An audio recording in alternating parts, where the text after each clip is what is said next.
It's Monday. You know what that means.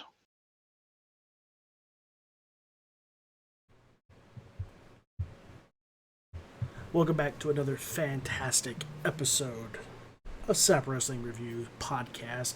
I am one of your hosts, 617. The man to my left is the other host of Sap Wrestling, Puppet Master 2191.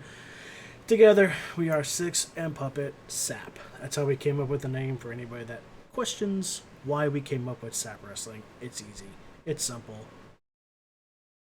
Deal with it, quite Yeah. frankly. Today, we are doing our Stables podcast. Stables throughout the year in the wrestling industry organization. As you can see by the overlay that we have set up for those of you watching it on YouTube, we got the Dark Order up here. We got the Heart Foundation up there above Puppet. We got the NWO. We got the Bullet Code. We got DX. We got the Four Horsemen. We got the Nation of Domination. We're going to touch base on the Four Horsemen just a little bit, not a whole lot, because on our YouTube page, we do have a podcast that we've done before in the past dedicated entirely to the Four Horsemen. Make sure you go check that one out. But we will be touching base on the ones that are on the overlay, plus a few others that just happened to pop into our head. A couple of them I thought of that I didn't get to add because I fell asleep. So here we go. It's Monday, January 25th, 2021. There's still a fucking pandemic going on. There's still stupid shit going on because, I mean, why the fuck not? All hell's breaking loose, so fuck it. Let's podcast. It's the end of the world as we know it. Something like that. But, Oh, shit. Alright. Let's do this shit. Soundboard up and going, ready to go for stupid shit. Alright, Bobby, where do you want to start? in all honesty, I say we just go ahead and start with the first one that rings a bell for each one of us. Horseman? I mean, yeah, that obviously it'll be the Horsemen. They're the faction that pretty much changed the game for wrestling factions altogether. The faction that wasn't even supposed to be a faction. Yeah. Just so happened, like, one person just happened to slip up and say something, we're like the Four Horsemen of the Apocalypse, and then they just dropped of the Apocalypse and became the Four Horsemen, and that was all she wrote. They have an influence in everything wrestling.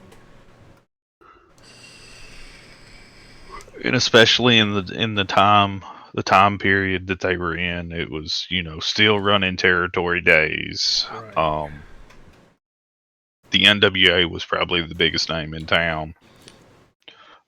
You had the likes of, like, at that point in time, your stables were more like the Von Erich family, the Freebirds, and not many other big stables in that time frame that you really stop and just think, oh well, yes, this was a group. Right. And then you had the Horsemen come to be, and legitimately, like I said, they changed the way that wrestling stables worked. For the most part, you talk about the Freebirds, they implemented a very unique rule that is still used in wrestling today, which was the Freebirds rule. But that was looking at that was a 3-man stable. That was a trios, and they were tag champs. And any two members of the trio could defend the titles, and you see that. Well, you saw that to this day before they split up the New Day, when any of the 3 members of the New Day could defend the tag titles. The modern era you're looking at, the New Day used it. Undisputed Era uses it, because there would be times where, depending on the situation, whether it be injuries or other issues, the titles would be defended by any 2 of the 4 of them. Right. I think I think technically Kyle O'Reilly has held the NXT Championship with the other 3 members, from where they've filled in and kind of covered. Like Bobby Fish got hurt, and then Roderick kind of had stepped in, and they had the titles. Um, Adam Cole had the titles or helped defend the titles with Kyle O'Reilly while Bobby Fish was injured. You've had Bobby Fish and Roderick Strong when O'Reilly was injured. Adam Cole and Roderick, Adam Cole and like they've all literally worked with each other holding the tag team titles, Right. Which was something that the Freebirds used. That Freebirds rule, it could be any 2 out of the 3 of them. Right. And that's kind of a good thing to have too, because depending on the matchup that you have in your defense, when you're defending your titles, if somebody on the opposing team, they've got a bigger powerhouse kind of guy, and you've got one on your team, like for instance, let's take the New Day into consideration. When they had, you had Kofi, Xavier, and Big E. If they went up against a squad that had a team that had a powerhouse on their team, they could send Big E in to defend with one of the other guys. Whereas if you had a couple guys that relied on speed, maneuverability, and everything, then you would see Kofi and Xavier in there defending the titles, and Big E would just kind of sit on the sidelines and cheer them on as their little cheerleader and whatnot. The Freebird rules is really big. It's really good, and it helps. It helps with proper defense of the title to make sure that you hold on to the title and you keep the title for longer. And when you break it down and look at it as like all right, so we looked at it kind of like common sense wise, but when you step into the world of wrestling and as much as everyone knows now, the curtain's been pulled back, as they like to say. But before that, it really made a stir because people felt as though it wasn't fair to whoever was having to challenge for those titles, because they didn't know what tandem to prepare for, because in that time you didn't know which, like, obviously they knew which 2 that was going to be defending the titles, but the way that they advertised it and played the stories out, whoever was challenging didn't know which 2 of the 3 they were facing. They didn't know if they were getting Michael Hayes and Terry Gordy, Michael Hayes and Buddy Rogers, or if they were getting Terry and Buddy. They didn't know which way to prepare for the match. Right. And you have to prepare for all known scenarios, because you just don't know. The team defending knows who they're sending out, but they're not going to tell you, because it's going to throw your game off and force you to adapt to different wrestling styles. Because each man in the stable has their own unique style that they bring to the table. Yeah. And we mentioned the Horsemen. That kind of leads us into the Freebirds and the Von Erichs. Right. But you look at it, and the closest thing to, like, in modern day or modern times to the Freebirds was the New Day, because it was 3 of them. The 3 of them each one had a very similar build to each one of the Freebirds. Right. Kofi was like Michael Hayes, Xavier is like Buddy Rogers, and of course Big E is like Bam Bam, Terry Gore, right. Big Bam Bam. Right. Like that. In all honesty, out of all the teams that have utilized that Freebirds rule, my favorite, besides of course the Freebirds, was the New Day, because it was used the way it was back in the territory days. Right. Now, when I say back in the territory days, this is before I was even born. So seeing it modern day let me kind of, in essence, see how it played, kind of how it was used back in the territory days, before I really got to see like wrestlers that I have in, you know, in like the upper echelon of wrestling. Right. Um, as most people, as you've listened to the podcast or watched the podcast on YouTube, you know I'm very big into wrestling. Um, I have weird. I know things about wrestling before I was even born. That's how much into wrestling I got. Right. You know, there probably some, in some of my opinions, probably some of the greatest matches in Ric Flair's career.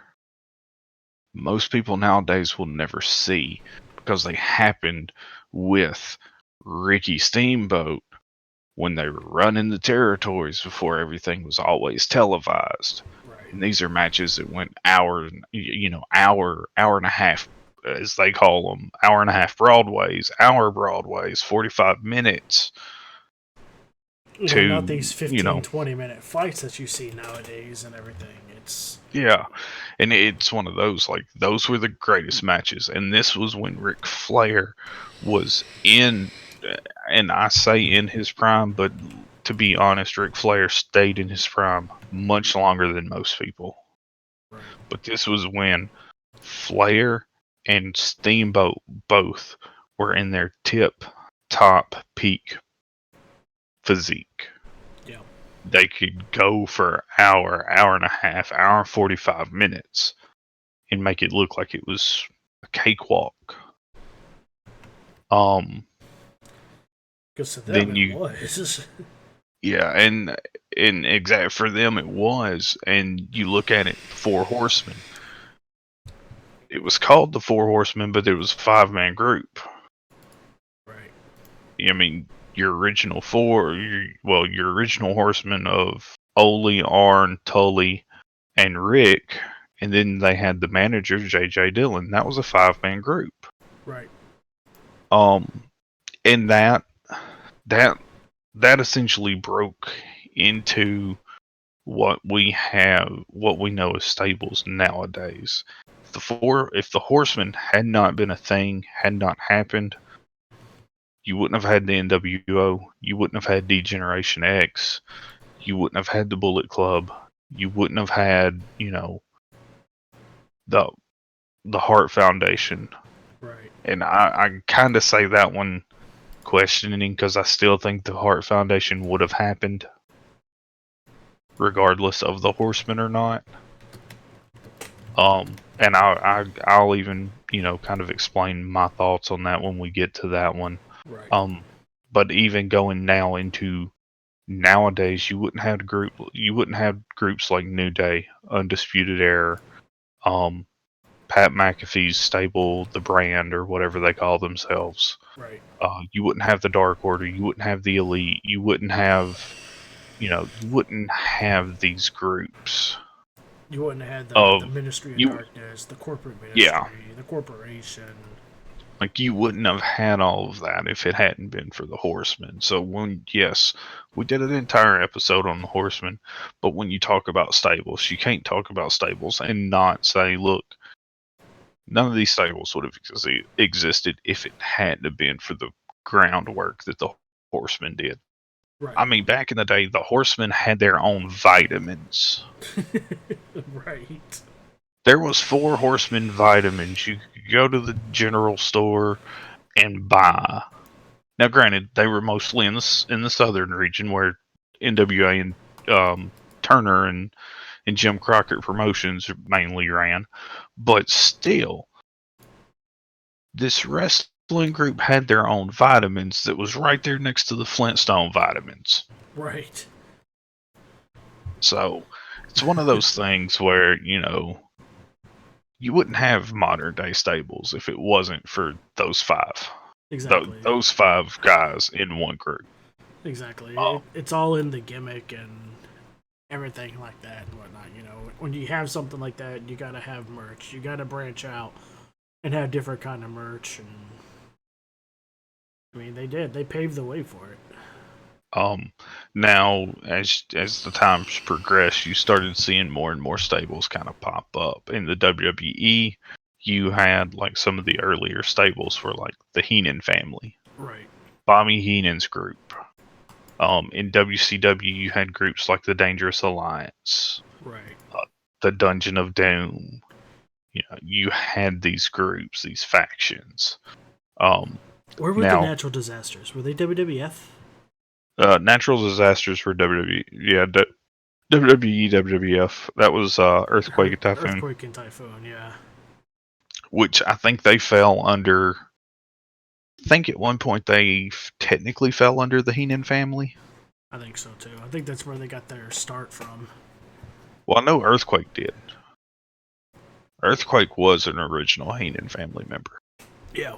But, I mean, when you talk Heenan family, you're talking Rick Rude, King Kong Bundy, Right.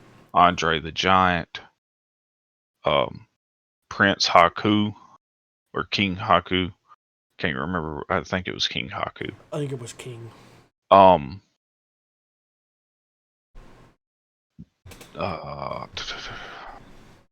Mr. Perfect, Ric Flair in 91, 92 when he was, or 92, 93, the one year that he was in the WWF.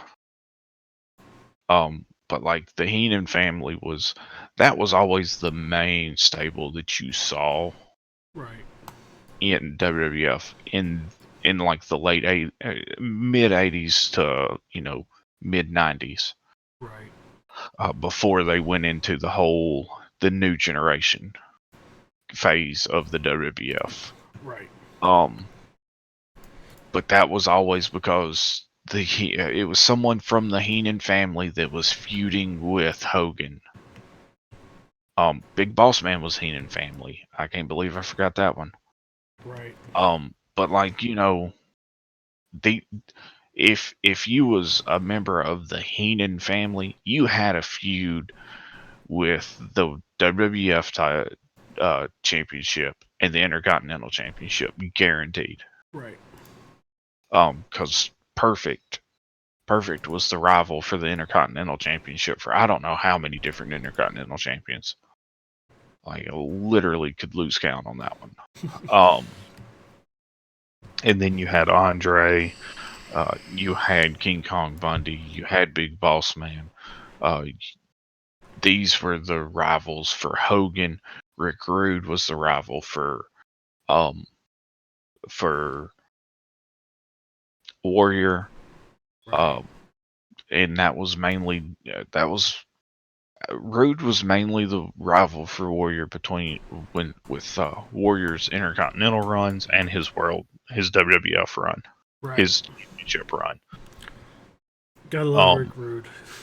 Oh the only one ballsy enough to put his wife's face on his tights. Yeah, put whoever he's working in the ring with, have their wife airbrushed on his tights right in the crotch. And it wasn't like a small little thing. It was like the entire crotch region was their face. Right. It was like you go to one of those t-shirt making company places online and you could put your picture on a pair of yoga pants or something. It was pretty much that. It was just blown up all the way across. But in, WCW, you had the Dangerous Alliance, which was a faction that was put together by another person that we had their own podcast, which was Paul Heyman. Right. We kind of touched, so I won't really go into details on that one. Right. But that was another dominant stable that you saw in like the late 80s, early 90s. Right. And like that stable was just talent. It was Rick Rude, Stunning Steve Austin, which would later become Stone Cold Steve Austin, right. Arn Anderson. Like you had you had Hall of Fame right there in one group. Right. Exactly. Just like the Heenan family, just like the Four Horsemen, the Freebirds, the Von Erichs. Like you will see a common denominator most of the time when a stable is put together, and it works the way that it should. It's mostly compromise. It's mostly made up of Hall of Fame talent. Right. Um, The big names of the time. Yeah, you look at it. D-Generation X, originally Rick Rude, Shawn Michaels, Hunter, China. Right. Later branched in and brought in X-Pac, and then well, Generation 2 came through when Michaels left, and it was Hunter, X-Pac, Billy Gunn, Road Dogg, China. Right. All of those individuals, both the founding group and then the larger group, all Hall of Fame talents. Right. The Hart Foundation, Bret Hart, Jim Neidhart, British Bulldog, Owen, Brian Pillman. Right. Again, that's another stable that is all Hall of Fame talents. Right. The NWO, Hogan, Hall, Nash, Savage. Yeah, I mean, your original three, the three that started it there. Then you had Savage. Then you had Giant. Then you had X-Pac. Yep. And then from there, it just kind of. Who was 1, 2, 3 Kid back then? Well, no, he was actually 6. 6-Pac. That's right. No, he was just 6. In WCW, he was just 6, and the whole reason he was 6. Originally, when he was in WWF, he was the 1, 2, 3 Kid, and then he went to WCW and became 6. And then when he came back, he changed his name again. When he started in WWF, he was the Kid, Lightning Kid. Like each week, it was a different name. It first started as the Kid, and then it was the Lightning Kid. Then it was the Kick Out Kid. He had like 3 or 4 different names. Then he beat Razor Ramon on that episode of Raw. That just kind of caught everyone by surprise, because at that point in time, whoever the big stars were in the ring against, they were on jobber duty. They were taking the pinfall. Right. This kid pins Razor Ramon in the middle of the ring. And then he gets named the 1, 2, 3 Kid, and that's what he was his entire WWF run. And then now he's part of the NWO. He was 6 because he was the 6th member. But not only that, when you took 1, 2, 3 and add them together, it makes the number 6. Right. Which was why it was fitting for him to be the 6th member of the NWO. But again, those original, those main six, right? That's a Hall of Fame group right there. Right. And then when they branched out, they brought in, Kurt Hennig. Okay, so here's my aspect on this one. The NWO, when it was like the original 6, 7, because I guess 7 would have been Rick Rude. The night that he was both on Raw and Nitro at the same time. Who would ever thought, maybe we shouldn't tape these episodes weeks in advance. But anyways, when you stop and you look at it, once it passed Rick Rude, then it was just like, oh, we've got another 3, 4 guys from the roster that are now NWO. Until the point where it was mainly like an NWO with a little bit of WCW roster. Exactly. And that was a group that, it just kind of got carried away. Now, granted, it was in that time where things sort of started slipping downhill for WCW. Right. But I've got a feeling we'll have a whole Monday Night Wars episode, maybe a two episodes on the Monday Night Wars. Who knows? It was in the future. You could tell they were slipping. They took this whole hostile takeover a little too extreme, a little too serious.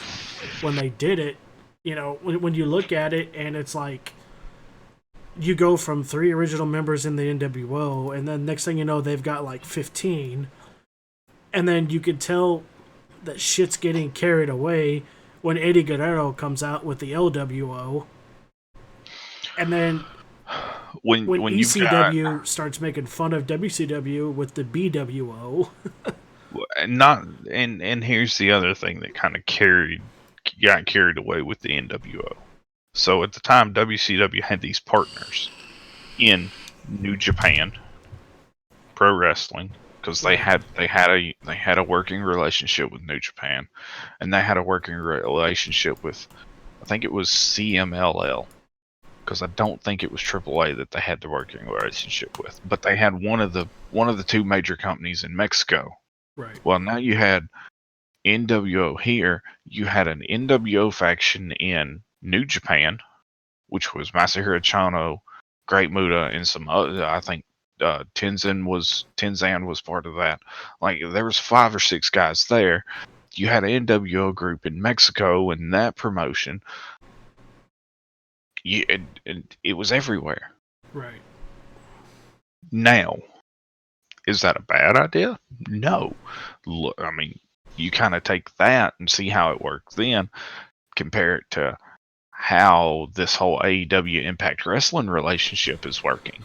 Right. It's condensed, it's kept in a small group, and it makes sense. Right. Had it been, the first 6 NWO, and then you had the 6 in Japan. It was 4 to 6 in Japan, and then it was like 3 or 4 in Mexico. Yeah. Okay, that group's not too big of a control group because you got your guys here in America. You got your guys in your company that you're working with in Japan and in Mexico. Right. And you want to kind of spice things up. Send 6 down to Mexico. Pull up one of the ones from Mexico to come do a spot. You send, the Giant, or you send Hall and Nash to Japan and bring Chono and Muda here. Right. Like it's a small enough group still for each region to still have that. Hey, we're going to spice things up and send one of our guys here, and we're going to pull one of your guys over. Right. And it would work, and it would be manageable, and it would be reasonable, and it would be something that you could realistically buy into. Once it got to the point where, now we've got Disco Inferno's trying to be part of the NWO. Okay, now we're going too far at this point. Exactly.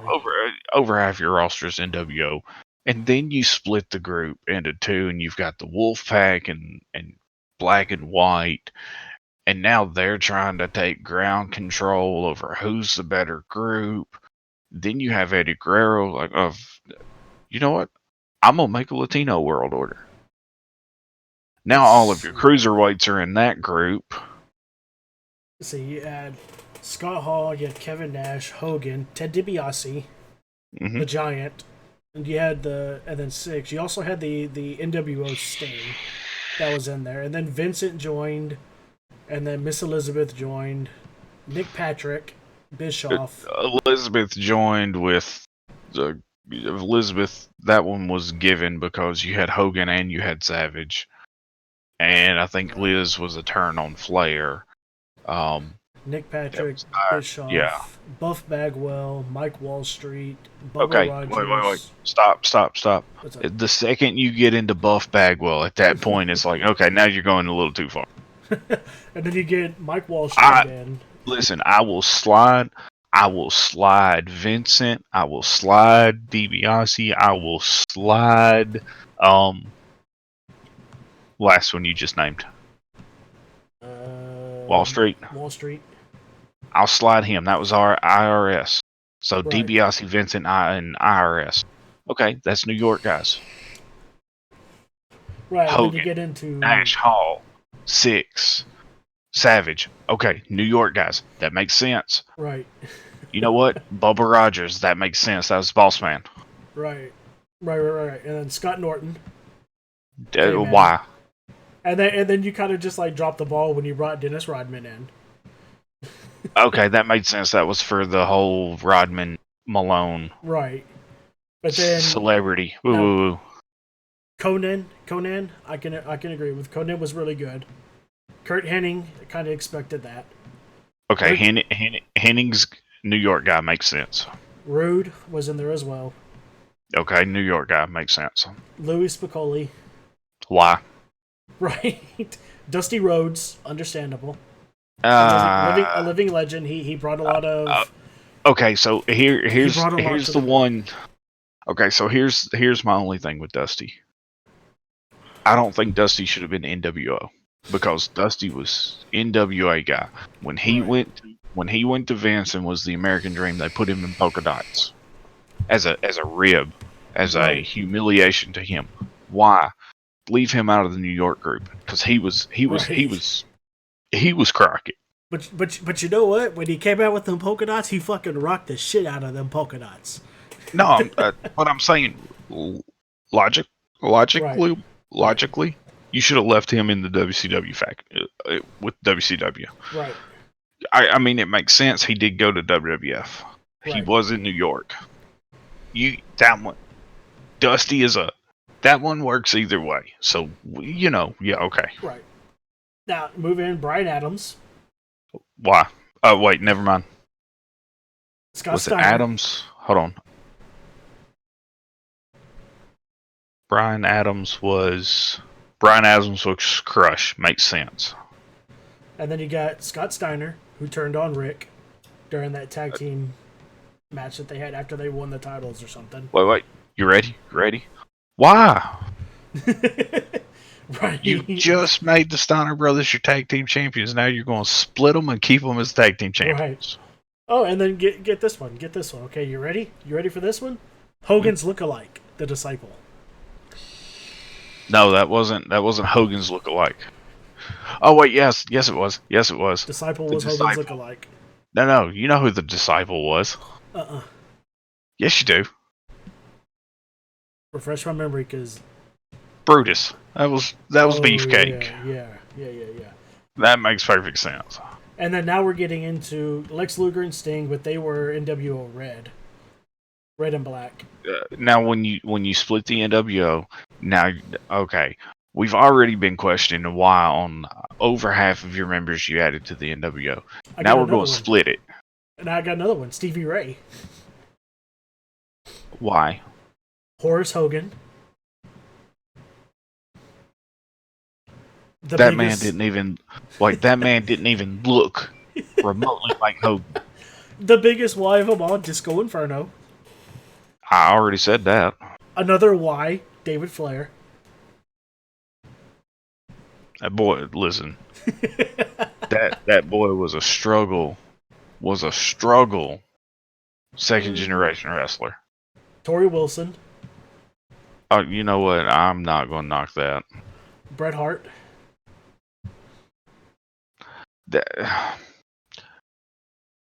Bret Hart was in there around 2000. No, I know. He was right there at the tail end of the whole NWO thing. Had he came in when they first got him in 98, 97. Yeah. Now, first of all, let's stop and think about this for a minute. You end up signing Bret Hart in 97. Right after the screw drop, he was signed to WCW before the screw job happened. Granted, his contract didn't go into effect for like another month, but still, you're taking WWF's champion of the modern era at that time. Right, exactly. So why did you not debut? No. Exactly. Why did you wait until 2000 to bring him to the 99 to bring him to the company? Right. Exactly. Why not debut him in 97 as part of the NWO against the Authority because of the way he was treated? That would have been a perfect career. No, yeah, that's what I was getting at. You have someone who, with the screw job happening, who had all eyes on him, and you set him at home for a year and a half. Right. Exactly. You lost, like, had he been on Nitro the next night, the Monday Night Wars would have went. Exactly. And WCW wouldn't have been in such a bad spot in 2000, 2001. Exactly. And not to mention, you throw him in with Hogan, and have him trash talking Vince and everybody from WWF, the way that they treated him and shit, it would have blown up. Yeah, It would have blown the like fuck up. that right there. That was the okay. I'm not going to say that was the most bobbled acquisition, but that was one of the most screwed up talent acquisition they ever had. Right.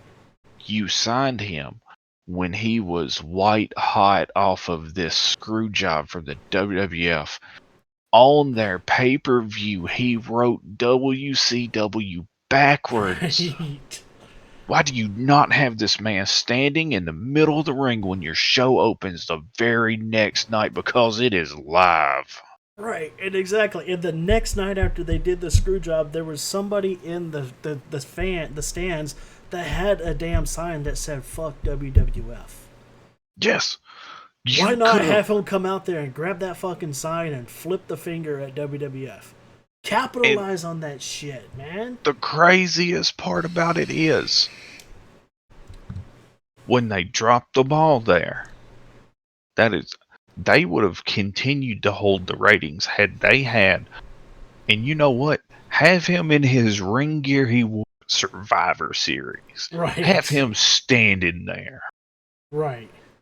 You ain't even got to give him a mic. Just let him open the show, and there he is standing in the middle of the ring staring at the camera. Right.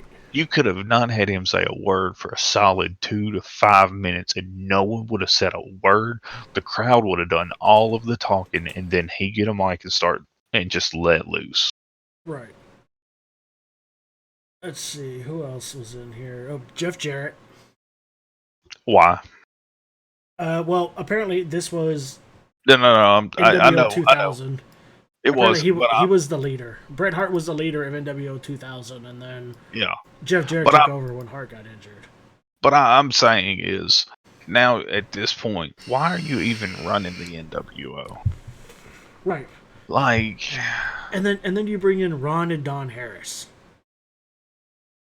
Yeah. And then Madeja was an NWO girl. That was because of Scott. Tylene Buck, another NWO girl. April Hunter. That was okay. Major Guns and April Hunter was legitimately Vince Russo tits and ass. Right. That's exactly what that was. That was the Tori Wilson. I can understand. Right. Because they did that whole we want to find an NWO girl, and she was in the contest for that. Right. Miss Elizabeth, I understand. Madeja, I understand because of Scott Steiner. Okay, let's be honest. Madeja was also in the category of tits and ass.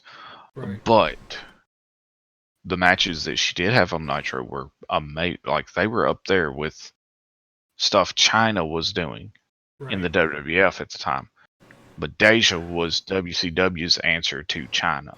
Right. It made sense and it looked good. Right. But, you had all of these people that were that were openers, lower mid card. Yeah, they were trying to make somebody out of them. No, it wasn't that they were trying to make something out of them. They didn't have anything for them creatively. Put them in the NWO. Right. At that point, they just made the NWO a joke. They killed their best thing. Right. And just because they got lazy and creative. And then two more NWO girls, Shakira and Pamela Paulshock. They brought in as NWO girls as well. And then ironically, Pamela Paulshock ended up being their announcer, or not announcer, their backstage person at the end of WCW, who then went to TNA when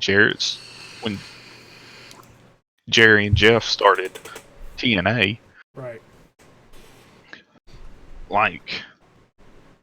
And then you fast forward to WWF days and I Booker don't T, even count that one. I don't even count that one. Booker T, and then Shawn Michaels. So like here's my outlook on this, and it's the same outlook I had with ECW.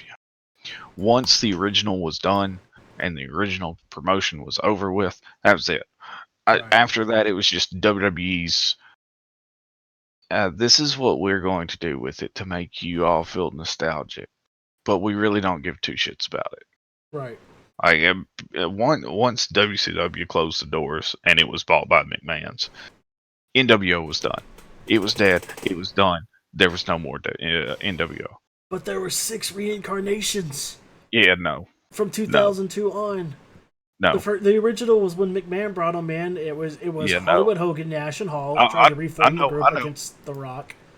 I And know. then I know. and then after that, it was Hall, Nash, and X Pac. And then No, Hall, because X-Pac, and Big Show. Hogan.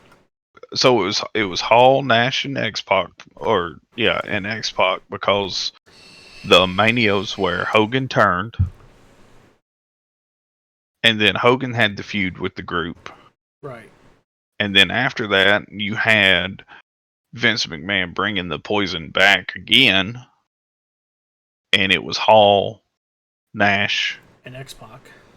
X Pac again, and then Shawn Michaels, and Booker T, and Big Show. Hold on.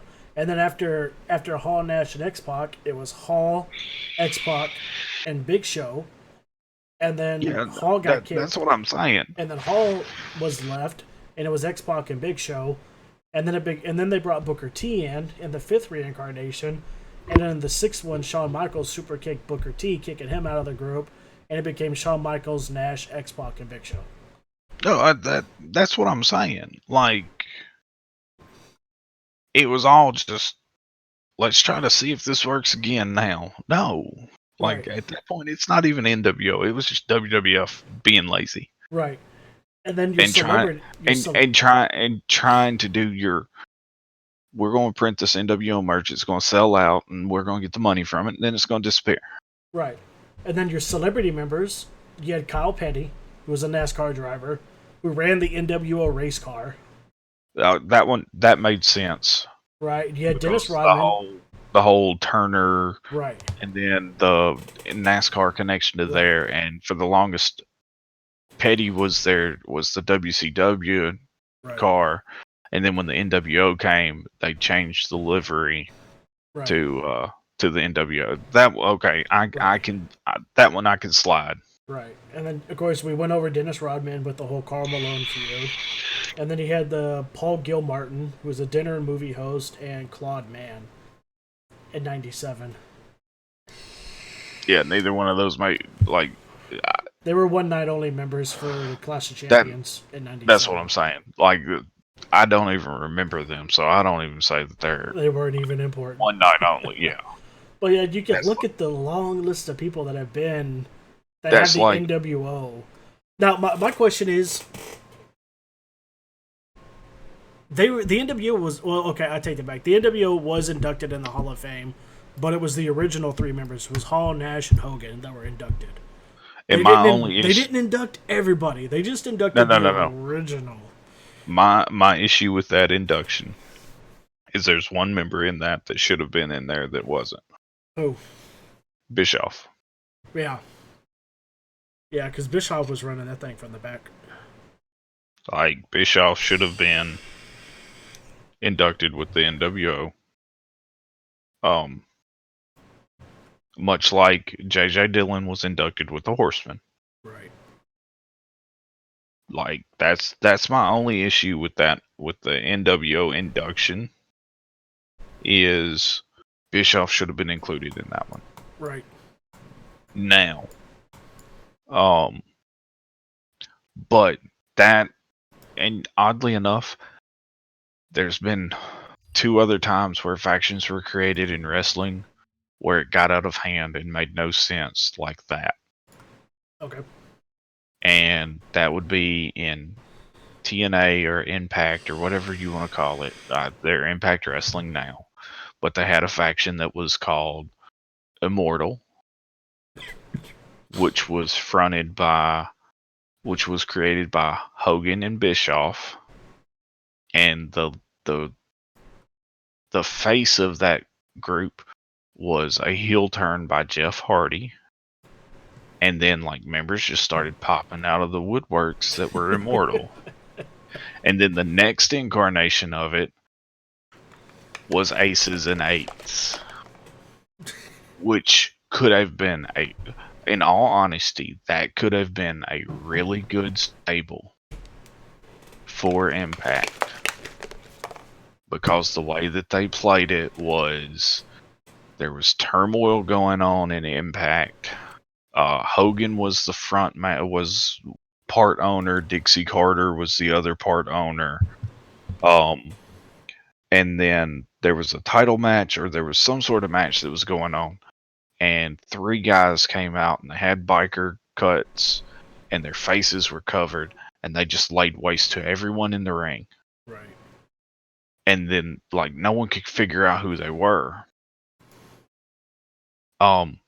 This was when Bully Ray was making his, like, this was when Bubba really became a main eventer for Impact. Right.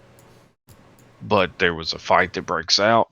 One of the Aces and Eights members gets stuck in the middle of all the chaos. Bubba gets a hold of the mask. Dude gets out of the ring, but Bubba has the mask, and the dude that had the vice president patch was Devon.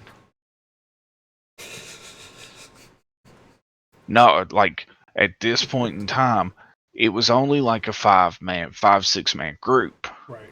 But no one knew who the president was, and that was the big story. But your group members ended up being Devon, Luke Gallows,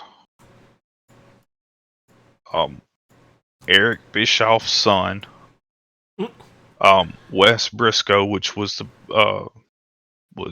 Jerry. I think it was Jerry Briscoe's son, Wes.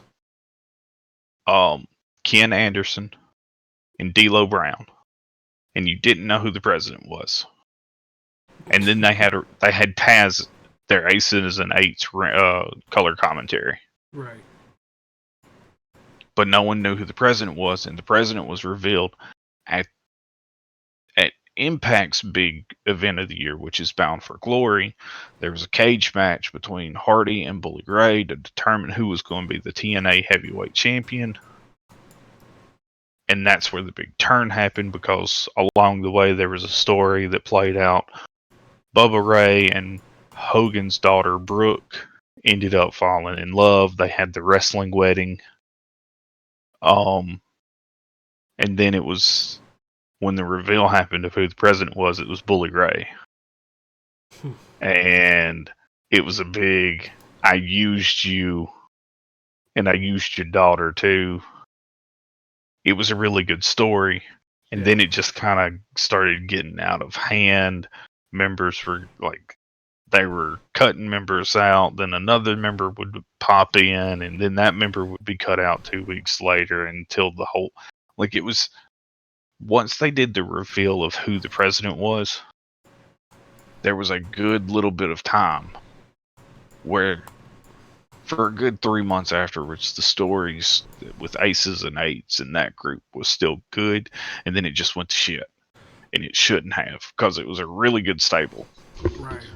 It was almost like they wanted to, like, recreate the NWO, but they couldn't, because they couldn't have the name, because Vince owned the name NWO and everything. But the thing was, they didn't need the NWO, because the time that the Aces and Eights was created, there was a very, very popular show that had, like, just kind of took over out of nowhere, and that was Sons of Anarchy. Right. And that's where the concept of Aces and Eights came from. They were a motorcycle club. Right. But you also, granted, you never saw a single motorcycle. Right. And also, let's take a gander. Let's go back a little bit to WWF's motorcycle club that they had, the DOA. Oh, yeah. Well, Disciples of Apocalypse. They actually came out on motorcycles. So Okay, but here's my thing. The DOA, there was a three stable feud, and it all spawned from another stable that we haven't even touched on yet, which was the Nation of Domination, which is where I right, want to go next. right. Let's jump into the So nation. we'll get to Right, so DOA. We'll shifting get to the from Disciple Apocalypse. WCW, the flop of the start of the NWO turned flop, turned to a joke. And during all of this going on, the WWF had their own they had their own groups, their own stables that were surfacing.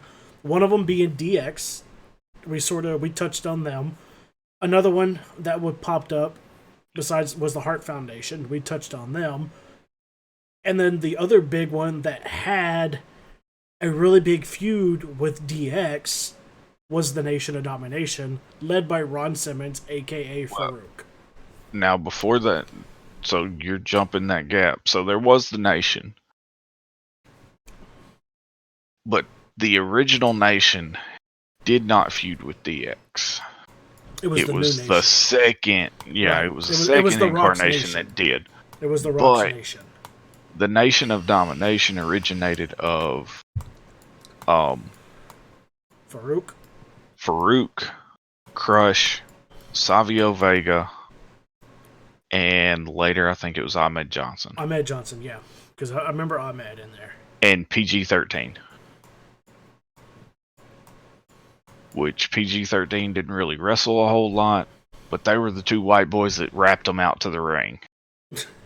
And they had so the Nation of Domination it was kind of like two real life historical black influenced groups, or African American influential groups. The Nation of Islam and the Black Panthers kind of meshed together. Right.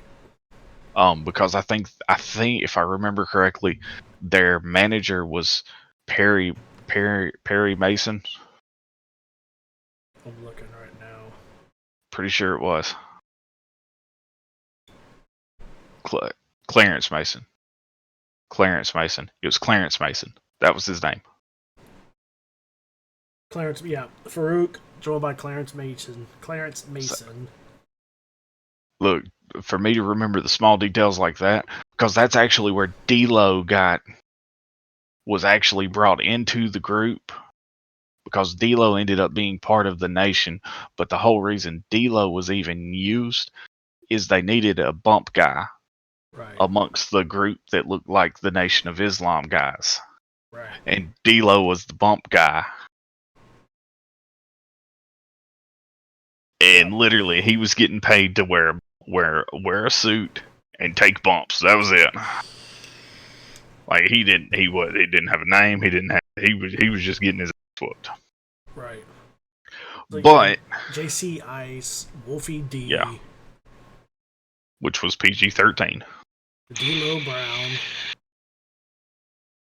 and then later incarnations, Kamala Mustafa joined in, aka the Godfather.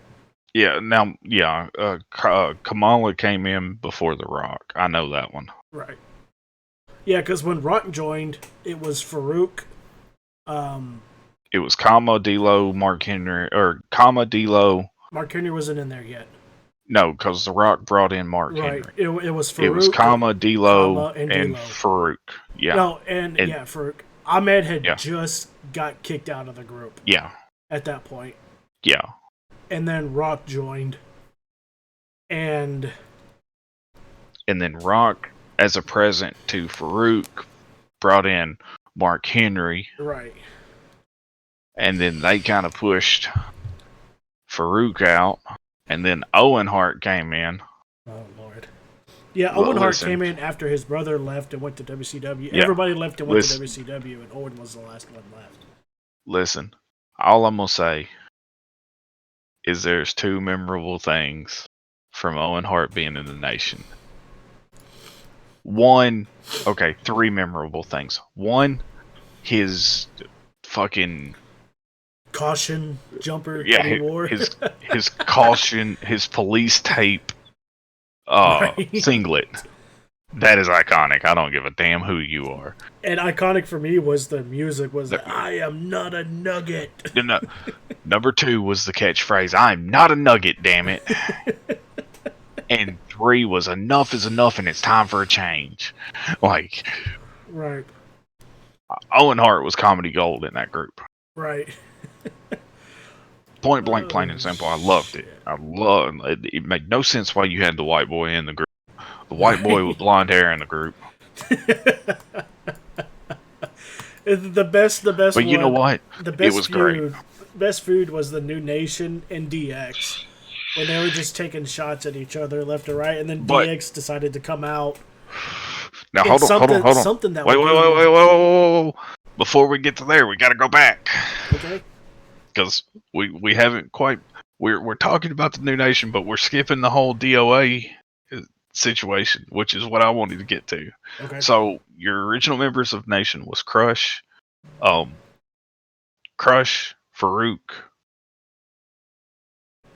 Savio, that group. Right. Then there was, and that Nation of Domination made sense. You had different cultures represented, and they were all coming to a common ground under a historic pretext. Again, wrestling, loosely based in reality. They took things from different aspects of history and forced it together to make more sense in the wrestling world. I respected that. I actually liked the group. You had Crush, who had this funky head tattoo and looked like he just came out of a maximum security prison that he'd been locked up in for years. Right. You had Savio Vega, who was Puerto Rican, that looked like listen, I'm not saying this out of any disrespect, but Savio's character at that point in time looked like he would have pulled a knife and stabbed you about 4 times before you knew it. Right. Like, was it... This is something that is very, very bad and very common in this time period for the WWF. There was a lot of culture stereotyping. Right. I did not like that aspect of it, but the characters made sense in that wrestling world. Right. Of why they were paired together. Now, Farouk is having issues with Savio and Crush. Crush is having issues with Savio. Savio's having issues with Crush and Farouk. And long story short, Kama gets brought in. Ahmed gets brought in. That kind of replaced those two. Right. Then Savio shows back up with his stable, Los Boricuas. Again, you've got to overlook the time period. Right. Another Because stereotype. there was a lot of stereotyping in this one. A lot of stereotypes. Shit, like I said, shit back then, they got away back then, they wouldn't be able to get away with now. Yes. And I'm very glad that they wouldn't be able to now. And you knew that it was because like right before like or right after, you know, they kicked Crush out of the group, they kicked Savio out of the group. Farouk And came then on. Savio's group came in first. Well, hold on. Before any of that, after he got rid of Crush, after he got rid of Savio, Farouk came out and made an announcement that he would be making a bigger, better. A bigger, better, blacker Nation of Domination. Yes. Bigger, badder, better, and blacker version of the Nation. Correct. After firing Crush, Mason, and Vega. And only keeping D'Lo Brown. And that was when he brought in Kama Mustafa and then Ahmed Johnson into the group. Right. And I think that was when... You got to keep in mind, during this time period, with everything that's going on, the Black Panthers were really big. And WWE was trying to capitalize on, political events and what was going on. It's not that the Black Panthers are really big, because they were already really big, but they were now making in that time period, they were making a modern day, like, rebirth, resurgence. Yeah. In like news stories and stuff. Yeah, you got to stop and think about it. fucking WrestleMania 12, I think it was. You had the Gold Dust, Rowdy Piper, Right. Hollywood Brawl, Backlight Brawl, Yeah. and they fucking ripped the shit out of the OJ Bronco chase. Right. Like, this was WWE at the time. Right. Now this is literally the Bronco chase happened WrestleMania 12, where they're poking fun at OJ's white Bronco going down, the freeway in California being chased by all the cops. Literally, the footage they took was the OJ chase. It was the OJ chase. They just took that clip from the news and removed all the graphics, and it was the OJ chase. Right. And it's Gold Dust driving this Bronco. No, I'm sorry. Was it? I don't remember. I think it. No. Was not Gold. Yeah, it was Gold. Supposedly Gold Dust was driving the Bronco at that point in time. This is also the same instance where when this match started, Dustin Rhodes ran down Rowdy Piper in this Bronco. Right. And the whole time he's driving this Bronco towards him. Granted, both men knew this is going to happen. The plan was Piper is going to jump out of the way, and Dustin's going to hit the big metal green garbage can that's there. Yeah. And instead of jumping out of the way, Piper jumps into the car, and legitimately, Dustin Rhodes hit Rowdy Piper at about 35 miles an hour with a Bronco.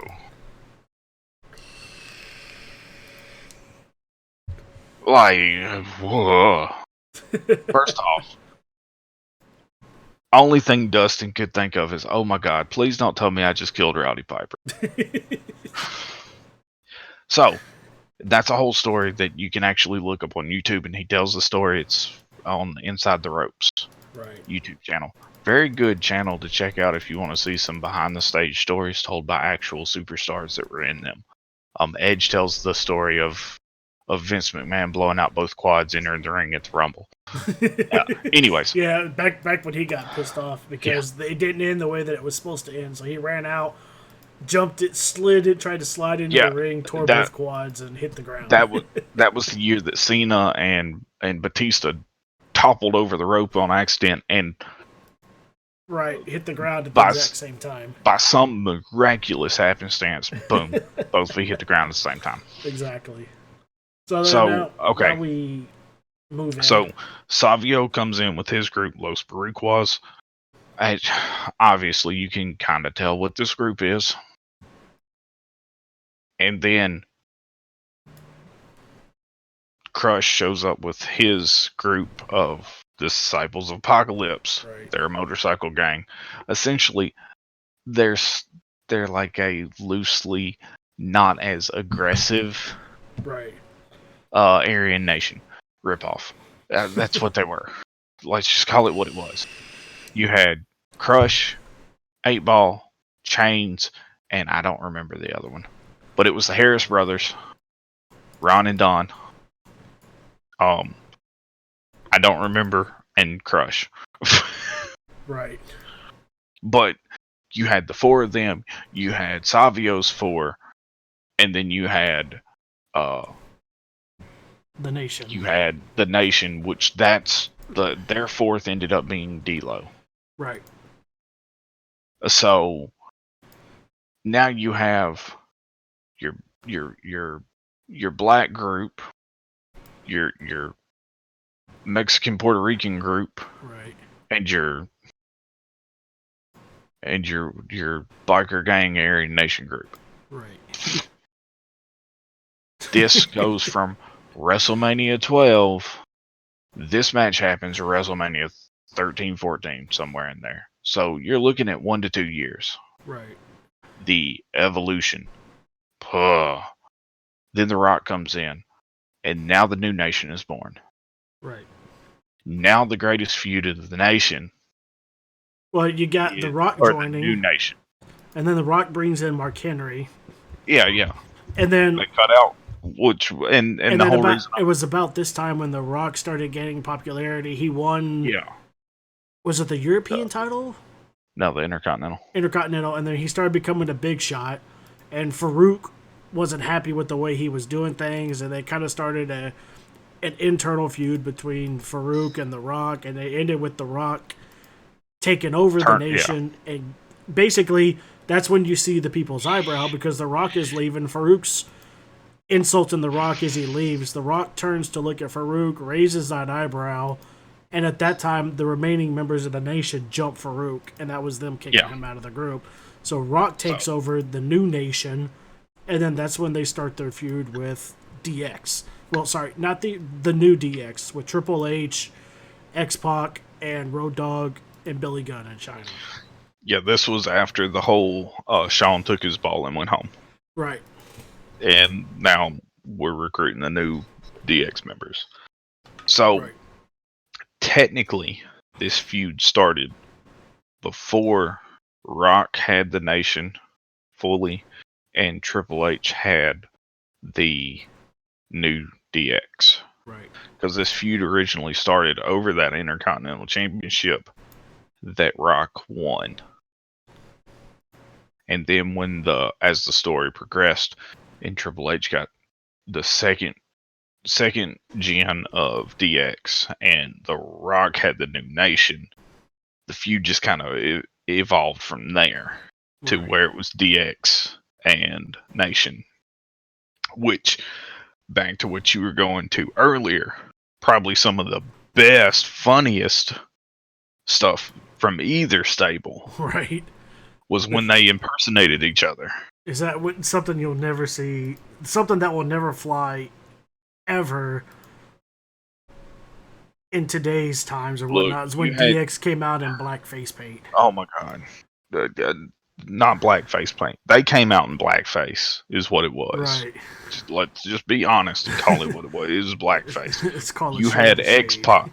You had X-Pac out there as Mark Henry. God. You had Road Dogg as D'Lo playing D'Lo Brown. Now, okay. Triple H came out as The Rock. He was the Croc. But you had Billy Gunn as the Godfather. Right. He actually played that one really, really well. Yeah. He played that one really, really well. So and you can't fault Road Dogg, because Road Dogg put off a damn good D'Lo as well. So here, listen, to tell you how memorable it is, Triple H was the Croc. Right. X-Pac was Bismarck Henry. Bismarck. Billy Gunn was, I don't remember what they called Kama, but anyways, that's the only one I don't remember. Well, that was it because in this era of the new nation, because Road Dogg was called Belo. Right. Like that's what I'm getting at. Like, to remember what the names of these characters were for this promo. It's a memorable. Again, this should have been covered in the promos, and I didn't even think about it. But this was so memorable. And then you turn around, and the Nation came out and impersonated DX. And it's just like, what has happened here? Right. This is great. Okay, I say great, but also hindsight, what it is, they probably shouldn't have came out in blackface like they did, or at least X-Pac shouldn't have. Okay, so here it is. Triple H as the Croc. Mm-hmm. X-Pac as Mizark Henry. Yeah, Mizark, that's what it was. The Road Dogg Jesse James as Belo. The Badass Billy Gunn as the Gunfather. That's what. Okay. And then Jason Sensation as the Blackheart. Yes. And then China, of course, came out as China. Yeah, China was China. But the funny thing is, Jason Sensation, he came out with the Nation in their rendition, and he played X-Pac. So, like, Jason was in both of them, like both of those promos. It was hilarious. Right. But that's one of those things where it was hilarious to watch. Which that, of course, that led into the whole SummerSlam ladder match for the IC title with Triple H and those. That's probably at that point in time probably one of Triple H's most iconic ring gears. Right. That metallic purple with the black H's, and the H's made the X. Yeah. Like, and China, because I think that SummerSlam, instead of China normally where she would normally have on like her black athletic women's athletic gear or leather, she came out in like fucking lime green. Right. And everyone was just like, China's not in black attire. Well, I mean, Hunter's in fucking metallic goddamn purple. Right. But there's two stables right there again. Nation Domination. Right. And DX.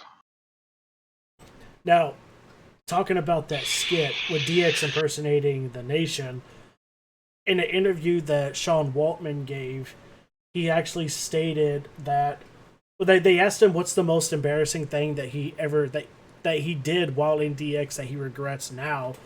It's the blackface. He said it's the blackface scene that they did, but he did say like how he's like it was highly controversial.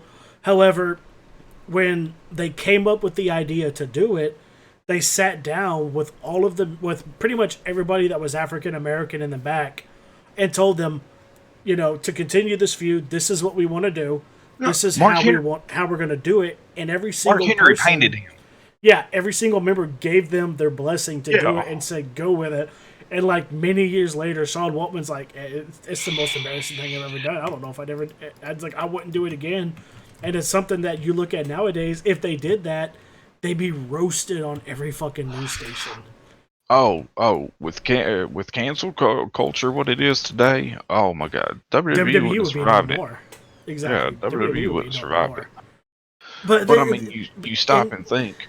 Mark Henry, who, I will tell you now, Mark Henry is very, very, very respected. Right. But he's also very serious about his culture and his history. Right. His heritage and everything like that. Like he was ready to, like there's a story that's told that JBL had told a joke or had said something, and Mark grabbed Ron and said, "Look, you don't get your boy. I'm gonna take his head off his body." Right. And like Farouk had to calm Mark Henry down and be like, "I put him up to it. It was a rib. That was it. I told him to do it to you. Don't be mad at him. I told him to." Right. Like, but JBL was in danger.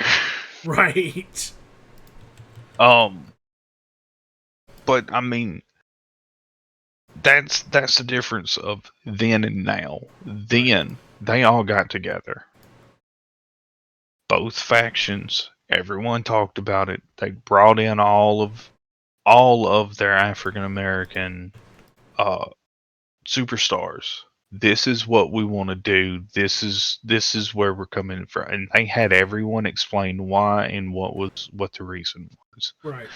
And if anyone would have had a problem with it, it wouldn't have happened. Right. They would have scrapped it straight up. And like Mark Henry painting now, ironically, the paint was a mixture of acrylic paint and black shoe polish that they painted X-Pac with. Right. And if you've ever got black shoe polish on you, that stuff stains for about 3-4 days. Yeah. And not only that, but they mixed it with acrylic paint. So now, like, the acrylic paint is like, it's kind of latexy almost. Right. It kind of keeps its moisture because of the shoe polish, kind of keeps it shiny. But the shoe polish is under the acrylic, and it's like when they take that off, X-Pac is like has this slight like dirty, dingy look for the next 3-4 days. Right. So they're running house shows, and X-Pac looks like he ain't had a bath in 3 months. There was a rib involved in this, obviously, but it was all done. It was done in a manner that, yes, nowadays you couldn't do that. Right. You wouldn't get away. Like, there's no way in hell that you would get away with some shit like that nowadays. You'd have so many lawsuits filed against you, and you'd be roasted on every news station across the country. And I mean, something like that you can do back then, but. And to me, like, for me, saying this, I'm glad they wouldn't be able to do this today. Right. You wouldn't get away with it. Because I will tell you now, with everything that's happened in the last year, I would not, and I don't care what kind of background you come from. Me personally, I don't care what color your skin is. You could show up and you could be fucking purple for all I give a fuck. Right. Because no matter what your appearance is on the outside, we're all the same on the inside. Right. Okay, so you got a better tan than me. Like, that's how I'm looking at it. Right. Man, because trust me, I don't tan. I burn. Yeah, same here. So it's one of those things of I don't care what color you are. I don't see you as an African American or as this or as that I see you as a human being. Exactly. And you treat me with respect, I'm going to treat you with respect. Exactly.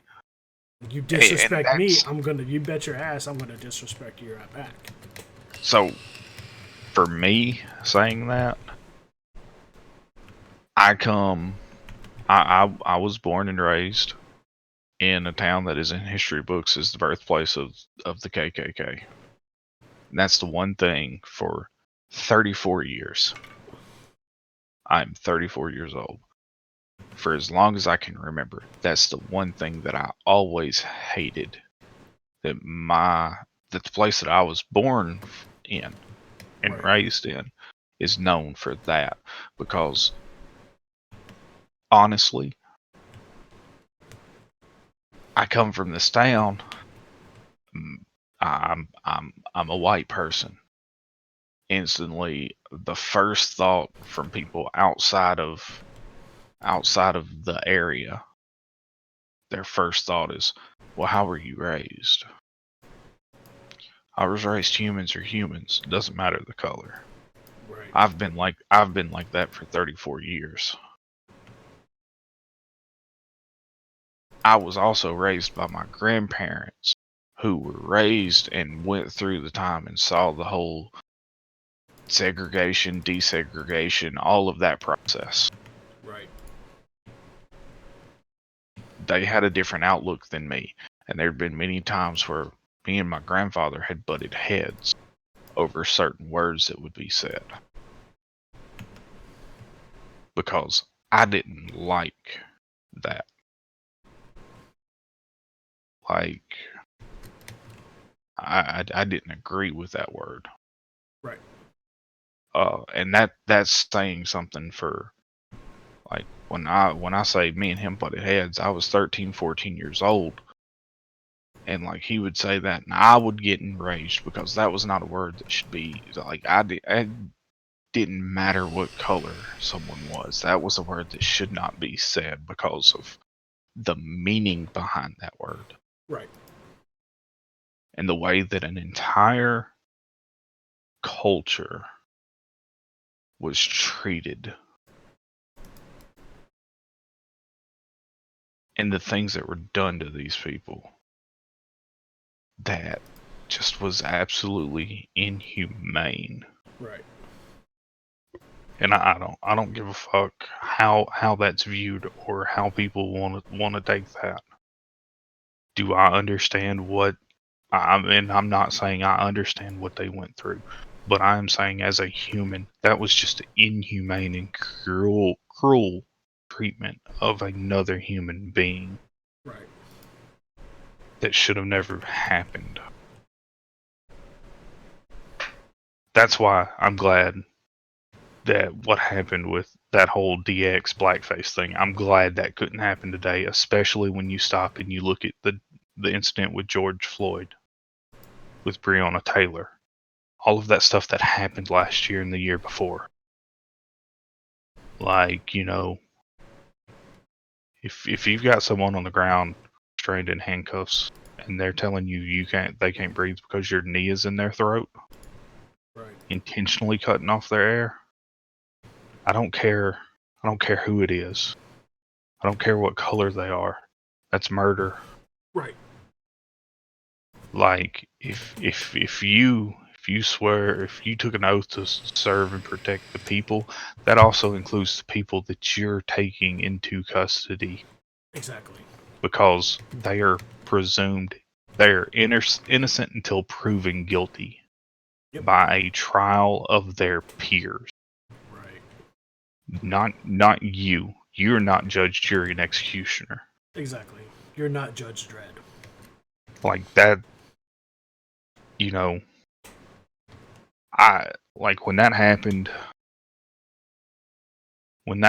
and the whole Black Lives Matter movement happened, at this point in time, I would go to Nashville every now and then, you know. I had friends contacting me that were of different races. And they were saying, look, I understand, I know you, this, that, and the other. Please just promise me you won't go to Nashville for the next few weekends. Yeah, dude, it's cool. I won't. I'll stay home. And I'll tell you now, those friends would call me or message me or text me, hey, what are you doing this weekend? Where are you going? I'm gonna be at the house. Cool, I'm gonna come out and I'm gonna come hang out with you. Alright, cool. I knew why they were doing it. Because they were just as scared for everyone else as they were for themselves. And like that's the kind of people I've always that's the kind of person that I've always surrounded myself with. None of us, we didn't see color. We saw who we were on the inside, who we were intellectually, who we were personality-wise. Right. Whatever hue we saw on the outside, we didn't give two shits. That's how everyone, that's how it should be, and I understand, and I know it's not, and that's the sad part, because we're in 2021 now, and people still have the mentality of, you know, the 1940s, 50s, 60s. Right. People still think one race is better than the other, Yeah, but you know, and it's not. The only race that's better than the other is the human race, and that's what we all are. I mean, as long as you don't look like a fucking bruised up orange, I don't give a fuck what color you are. You can't make fun of bruised up oranges. Okay, that's probably an insult to a bruised up orange. Anyway, the bruised up oranges that may be watching our show are not going to be happy with you. Well, you know, hey, I apologize. That was probably an insult to the bruised up oranges, but there are people out there that eat bruised up oranges. I mean, there's nothing wrong with those. As long as you don't look like a very bad bruised up orange with a very bad golden retriever hairpiece, we're good. You know? He can't see us anyway. He's been banned. Yeah, he's been banned from all Banned social from media. everything. He God. can't see us anyway. Facebook, Twitter. But shit, yeah, I mean, you talk about that, and then you move on to their.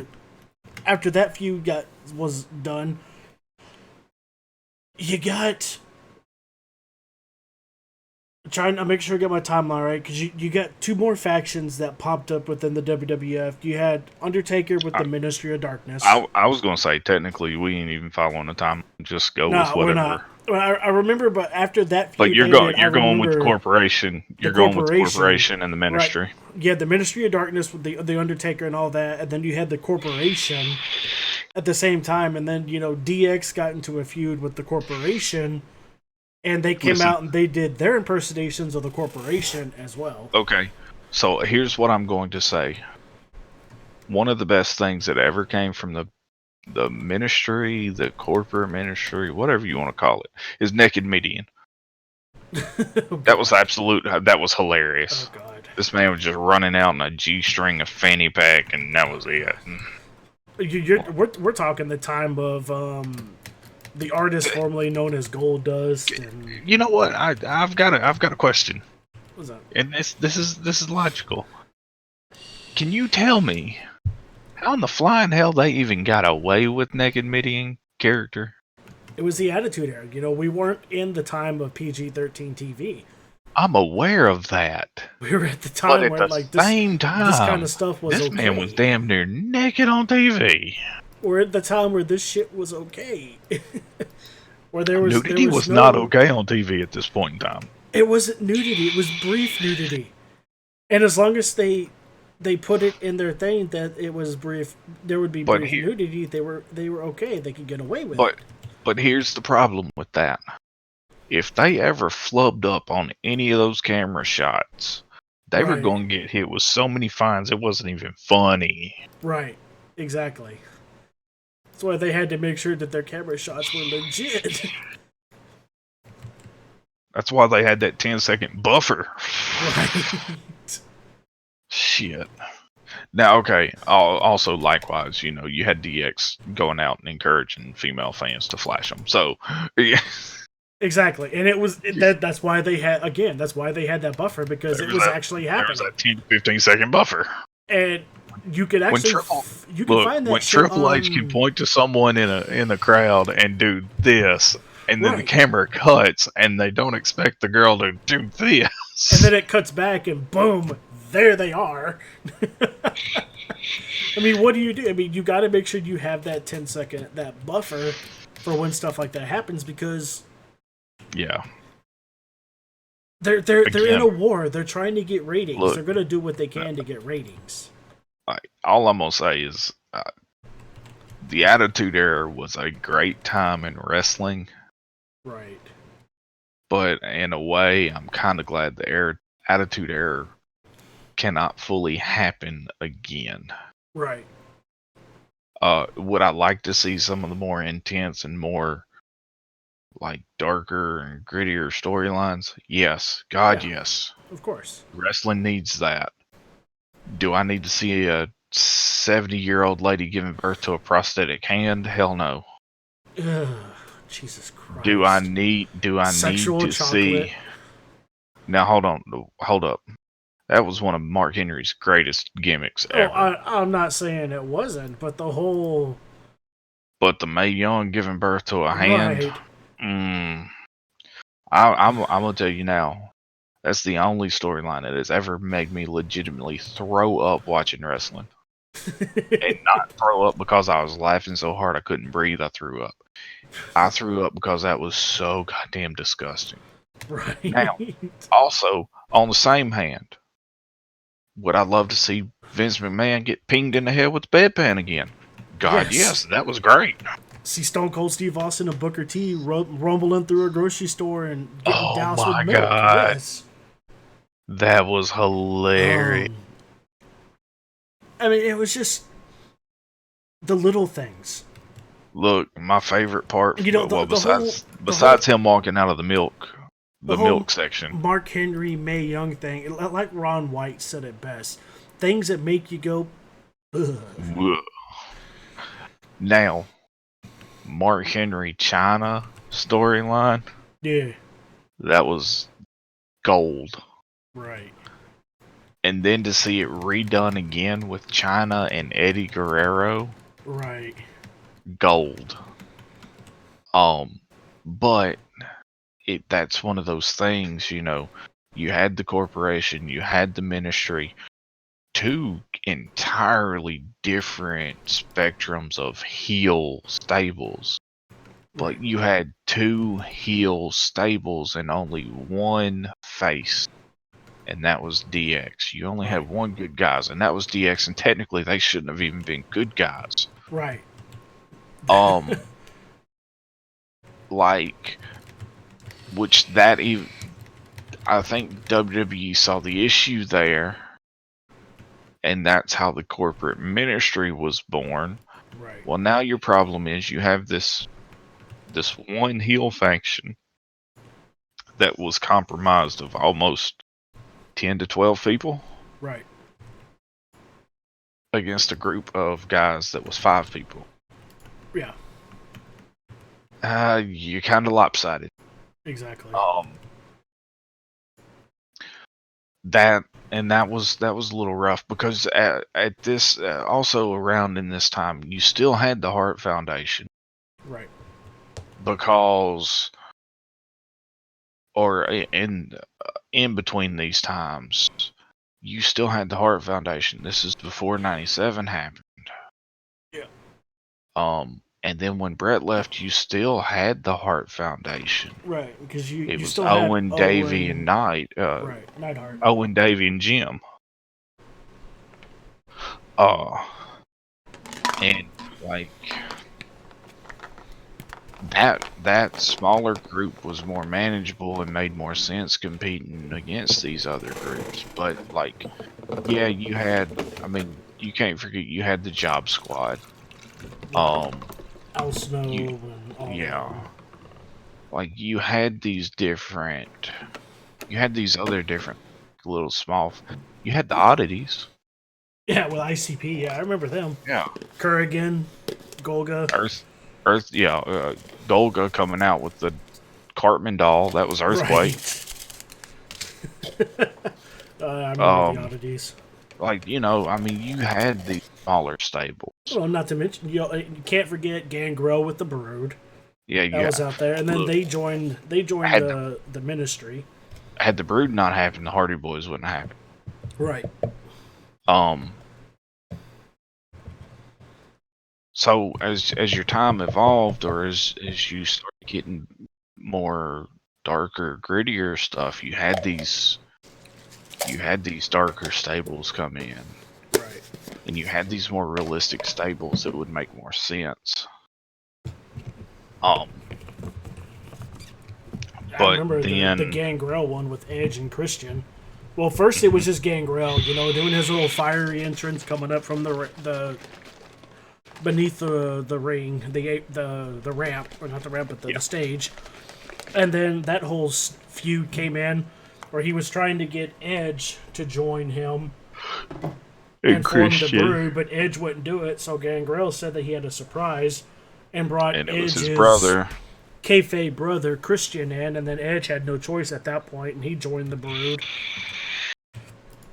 And then you had Edge and Christian turn on Gangrel, and then Gangrel brought in the Hardys. New Brood, which was the new Brood. But I mean, like, and that's the thing. Like, you saw these stables, you had these smaller stables that were legitimately to introduce and help, like, push forward a newer group of guys. Then you get into it, and the ministry kind of disappears, or the corporate ministry kind of disappears. You still had like DX. Right. But then there was a time where there wasn't really stables. Right. I think the biggest point that pissed a lot of people off with the ministry was when Stone Cold joined the ministry. He joined the corporation. Corporation. And well, okay, technically he never joined the corporation.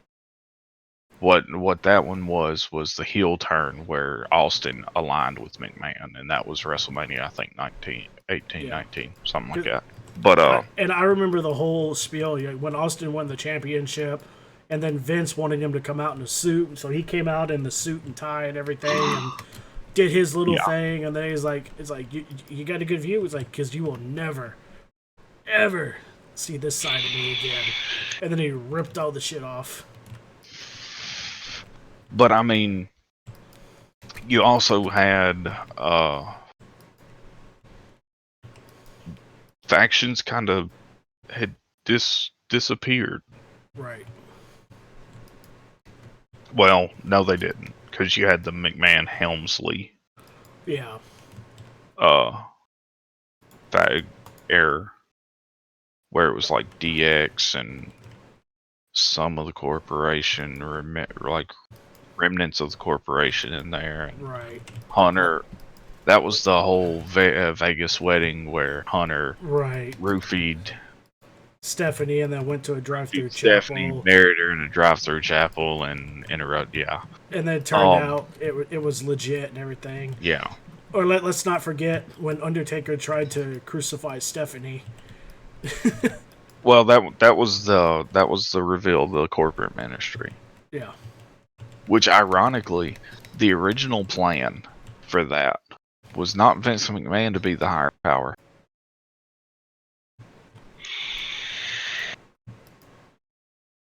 The original plan for that was for Sting to be revealed as the higher power.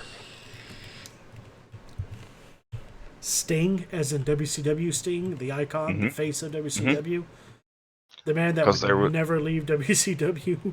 Well, he never. Not that he would never leave WCW. It's just he never did. The contract wasn't right. The stories weren't right for him to make the jump. Which he's actually talked about it in interviews. But he was originally supposed to be the higher power. But you know those plans never really worked out. They couldn't come to the right terms. The stories didn't make sense. And Turner was going to do any and everything he could to keep Sting in WCW. Right.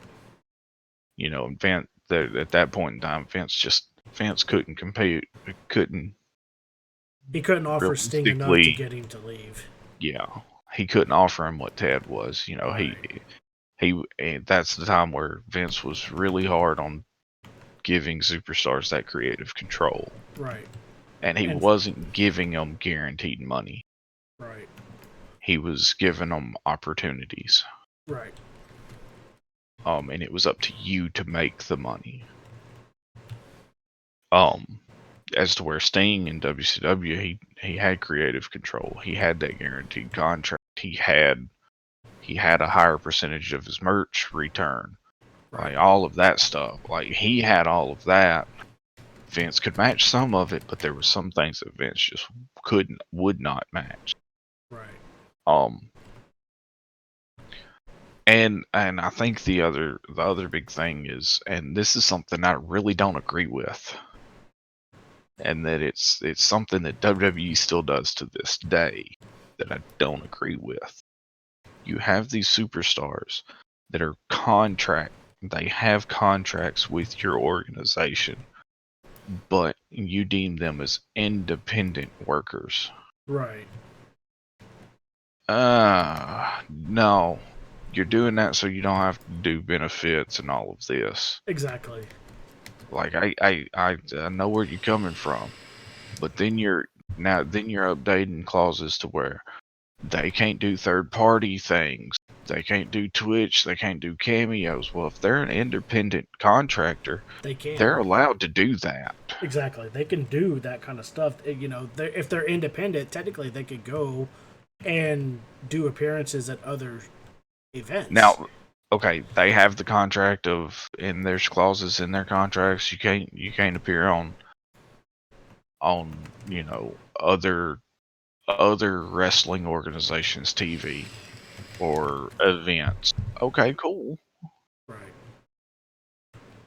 But now you can't make additional income using your character, your likeness on Twitch where you're playing video games. Right. You can't really have control of your social media. No, come on now. Exactly. Stupid. Like, and here's the fun. Here, I'm going off on a wild tangent. I know, and that's kind of what we do. It makes no sense why you don't have your superstars on Twitch. AJ Styles was a great streamer. Like, I watched many of AJ's streams. They were great. He was very interactive with the with the fans. Right. Like, it was AJ being AJ, and he was talking about stuff that was going on in the. He did a stream on Black Wednesday. Yeah. And legitimately during the stream, he said, Guys, I'll be absolutely honest with you. I really don't know how to feel right now. I don't have the same energy I normally have. Most of you know what's been going on. And it's like part of me is just kind of worried about, what's going on, why this, why that. Now, did he go into detail? No. Right. He was very respectful, but he also was open and honest with the people that were there watching him, that was doing giving subscriptions. Right. Like, this dude's not working a match. This dude's at home just trying to relax, doing his own thing. And now you're saying that they can't be on this platform that gives them that break and gives them that. And especially now during this whole pandemic thing, that's really the only way that they could do this stuff. Exactly. But you're looking at it like, oh no, this is like our virtual meet and greet. Right. No, it's not. Because the virtual meet and greet is a Zoom one-on-one. Right. This is a way for the performers, the athletes to get out there and interact with their fans and be normal, be human. Yes. And the only reason that Vince doesn't want him to do that is because they're making money off of this, and Vince is that he can't, that he can't get anything out of. And everybody knows Vince is about the money. But at the same time, there's a double standard there, because if they're in NXT, they can do that all day long, and there's no issues. Right. I honestly think that Vince does not have any control over NXT. I don't think he does either. I think it was all delegated to Hunter, and Hunter has like 100% control over what goes on in NXT. Yeah. Like the way that it looks, it is. Because Adam Cole streams on Twitch still. Yeah, but once they get up to the big roster and whatnot, then they lose all of that. But, again, that's one of those things of... That was my wild tangent. We'll come back to the whole stable thing now. After, like, the McMahon-Helmsley era, you really didn't see stables for a while. Right. And then I think the next memorable stable was the Radicals. When Eddie Guerrero, Dean Malenko, Perry Saturn, and Benoit jumped from WCW to WWE, and they were Radicals. Yeah. And then you kind of seen a small resurgence of stables in the company come back, and then they disappeared again. Right. Then, Flair, Hunter and Flair made Evolution. Right. Evolution came in. Evolution was WWE's Four Horsemen. Yep. Essentially. That's what that group was put together to represent a modern day horseman. Right. Then, you fast forward a little bit and you had stables popping up in Impact, and you know, stables were popping up in WWE again. Then you get to like the New Day. Like you start getting into more modern time stables. The Shield. In all honesty, the Shield's probably the New Day started a little bit before the Shield, but the New Day and the Shield kind of came to its same, grew popularity at the same time. Right. And that, to me, was like when stables started coming back again. Yeah. I mean, yes, you had the League of Nations stable. You had Cesaro, Sheamus, Wade Barrett, and Rusev. Right. And Like, then you you had had little stables pop up here and there. 3MB.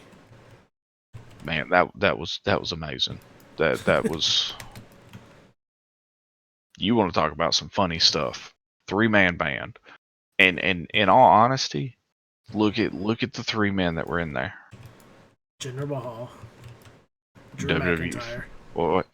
Jinder Mahal, a future WWE champion out of nowhere. Right.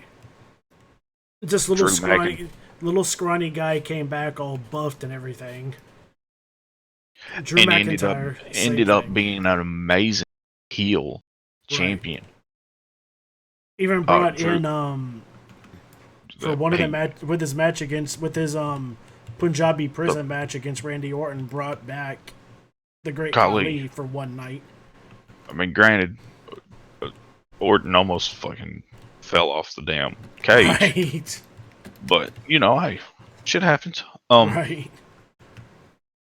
Now, okay, let me rephrase that. After Evolution, there was another stable that kind of popped in that was pretty dominant before Shield or New Day, and that was Orton's stable, Legacy.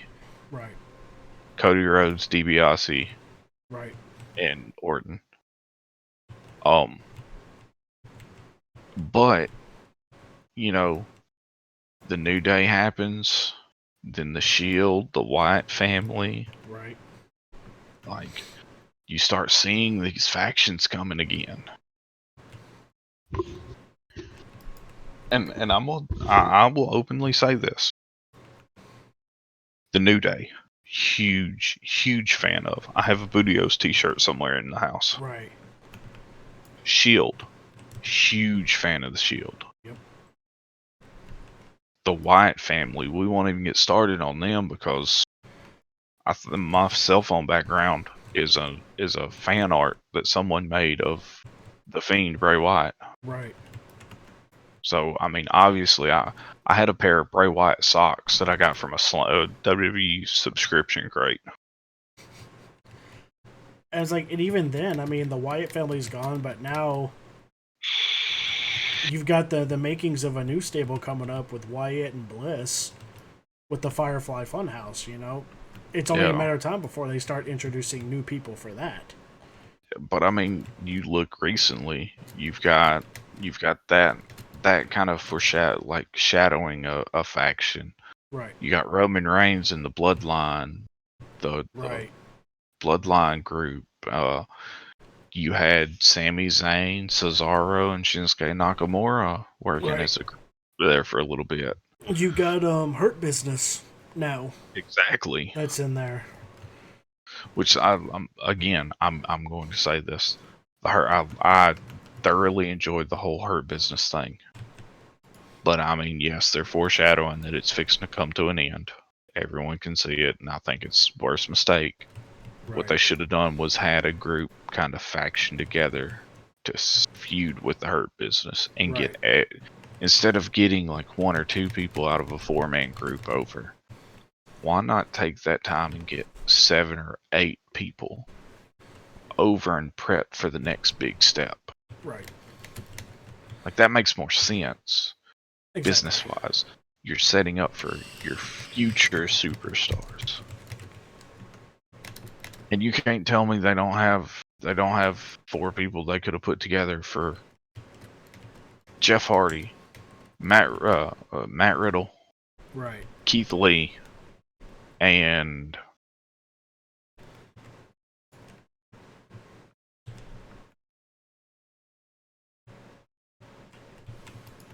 oh wow, I can't think of a fourth man you'd put in that group.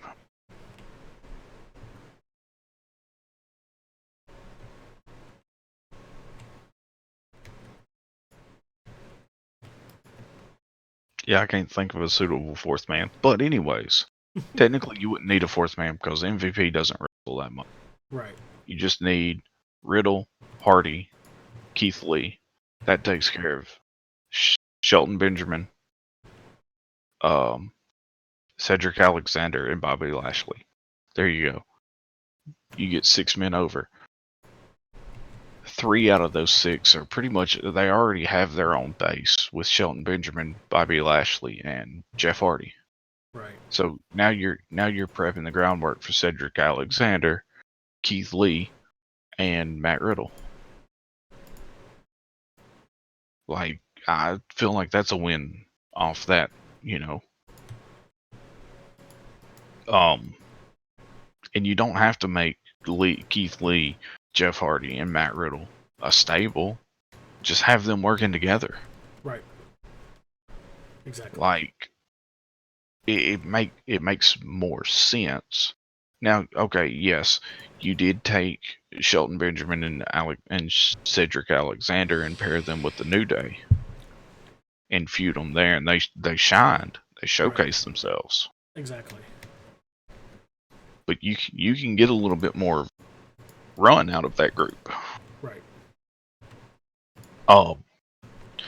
But there again, there's a drawback to that because that means you gotta work some tag teams, and the boss man isn't keen on tag team wrestling. Tag team wrestling doesn't have enough potential to main event something. Right. Obviously, that's wrong because tag team has main evented your competition and out drawn better ratings. Right. So obviously, tag team wrestling can do it.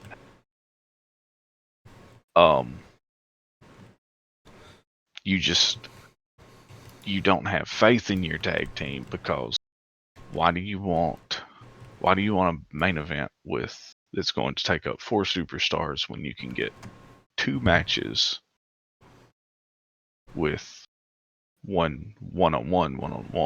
Right. But you know what? It's not always about putting matches on. You could put more matches on a card, but if they're not good matches, what was the point? Exactly. You know, make it a tag team match and give them an amazing match. They're like, holy shit, what did I just see? Yeah. And not a shitty match where they're like, well, what the flying fuck? Why did you even think I wanted to watch that? Exactly.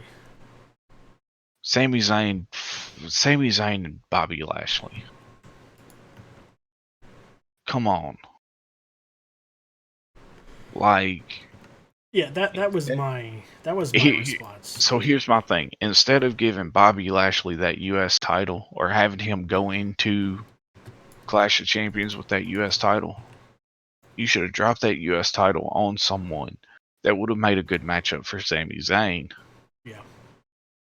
And have Bobby Lashley come out and cause the person that won the US title from him, cause them to lose it, to continue that feud, and you still put on a good match on your pay-per-view.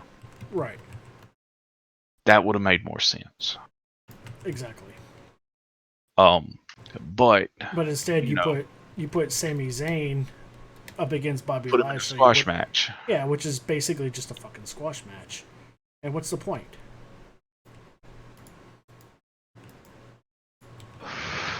And that's saying something because Sami Zayn is a very, very, very talented and very good professional wrestler. Right. I watched him for years before he ever made it to NXT and was Sami Zayn. I watched him and Kevin Steen main event Ring of Honor pay-per-views and tear the house down, which everyone knows Kevin Steen is Kevin Owens now. Right. Changed it from fight Steen fight to fight Owens fight. Changed it from kill Steen kill to fight Owens fight. Right. Because Steen's shirts was kill Steen kill. Right. And like the funny thing about that was, he made those shirts because you would see those Cena fight. Right. And he literally knocked that shirt off and made it kill Steen kill and sold it. Right. And sold more. But that we're talking about how factions are few and far between here in America.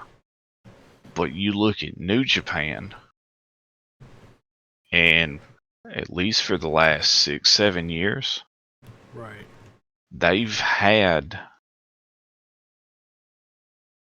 Chaos, which is a faction, Los Ingobernables de Japón, that's another faction, Suzuki-gun, Bullet Club, yep, Chaos, Suzuki, Los Ingobernables, Bullet, yeah. They've had 4 factions that have been running for at least the last 6 years. I mean, stables can be good if they're done right, but it's hard. It's hard to keep a stable going because you got to keep them fresh. They got to come up with new stuff. You know, but New Day's been running for a long time. Are you ready for this? Yeah. Other than Bullet Club, the other 3 factions have been the same members the entire time. Nice. Except for Bullet Club. Bullet Club has people leave and come in. Now, there was people from Chaos that turned and joined Bullet Club, or people from LIJ turn and join Bullet Club. But that was it. It hasn't been this stable's no more. It's been, they treat those stables, and when you look at their roster page lays out New Japan, Chaos, LIJ, Bullet Club, Suzuki-gun. Right. Okay, they're treating these stables like it's just a separate roster, but it's not. They just keep those superstars with, like, they associate them with their group. Bullet Club, as of right now, there's 2 members in Bullet Club that were original members when it first formed. Because the original Bullet Club was Finn Balor, Tokes Fale, Tama Tonga, Carl Anderson. That is your original Bullet Club. Those 4 men. Current members in Bullet Club right now: Tokes Fale, or Bad Luck Fale, Tama Tonga. Right. They are still in Bullet Club. They've been in Bullet Club the entire time they've been in Japan.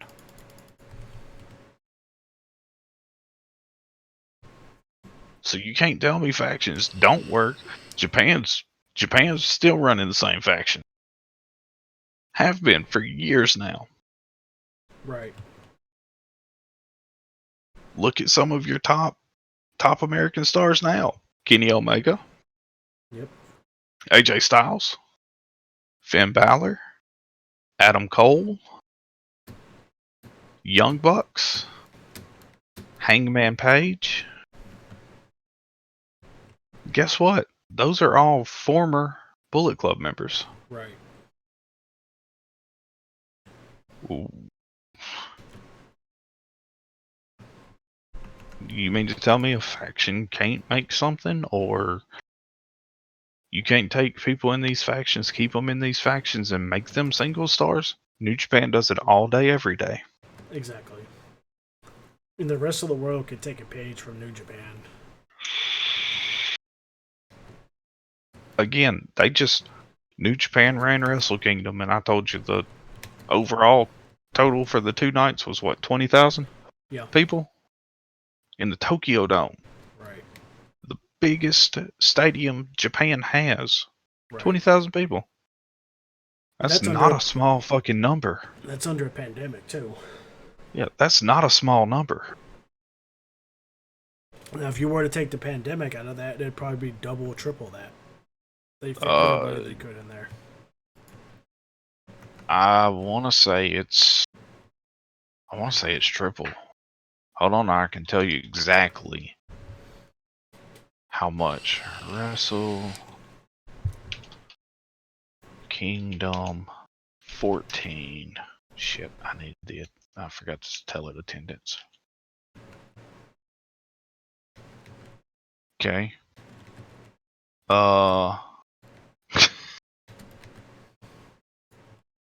So Wrestle Kingdom 14, which was January 4th, January 5th of 20. The combined total, 70,071 people. I can see it, yeah. Night number 1, 40,008. Night number 2, 30,063. Yeah, you take the pandemic out of it and you've got a packed house. Exactly. Like, they drew, so in total for this year, they drew 10,000 less than their night 2 the year before. Right. That's during a pandemic. And funny thing with Wrestle Kingdom 14, the biggest part of the promo for Wrestle Kingdom 14 was Jushin Thunder Liger's final match. Yeah. Like, that was the big thing. And that year was the year where they crowned the double title.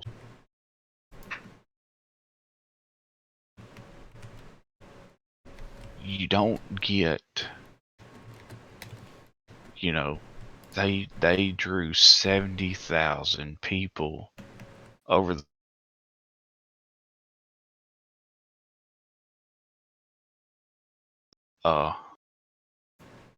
WrestleMania 30. Is this year 37 or 36? This year's 37, so I need 35. Yeah, I need 35. 35 was the crowd.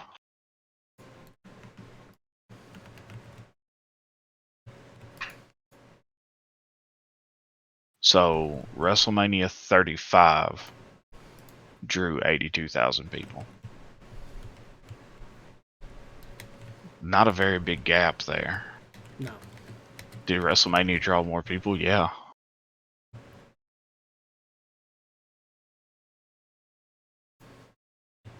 So,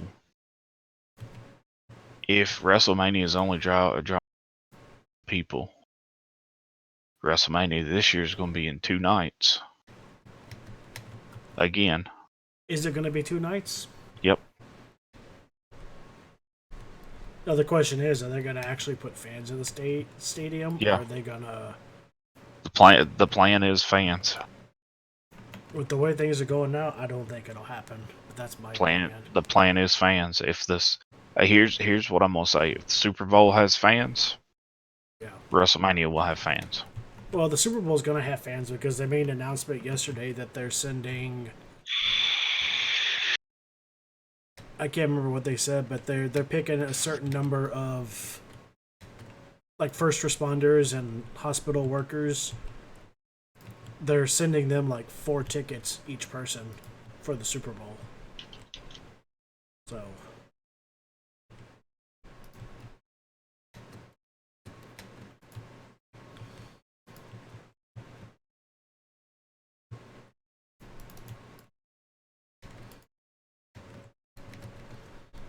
So it'll happen. Yeah, no, but okay. So here's the thing. Do you know why I say if the Super Bowl has fans, WrestleMania will have fans? Why? You know where the Super Bowl's taking place? Tampa. Mm-hmm. Yeah, that right there is the funny part about it all is because the Super Bowl is taking place in Tampa Bay. Tampa Bay just made the Super Bowl, so Tampa Bay just made history by being the only team to play in the Super Bowl in their home city.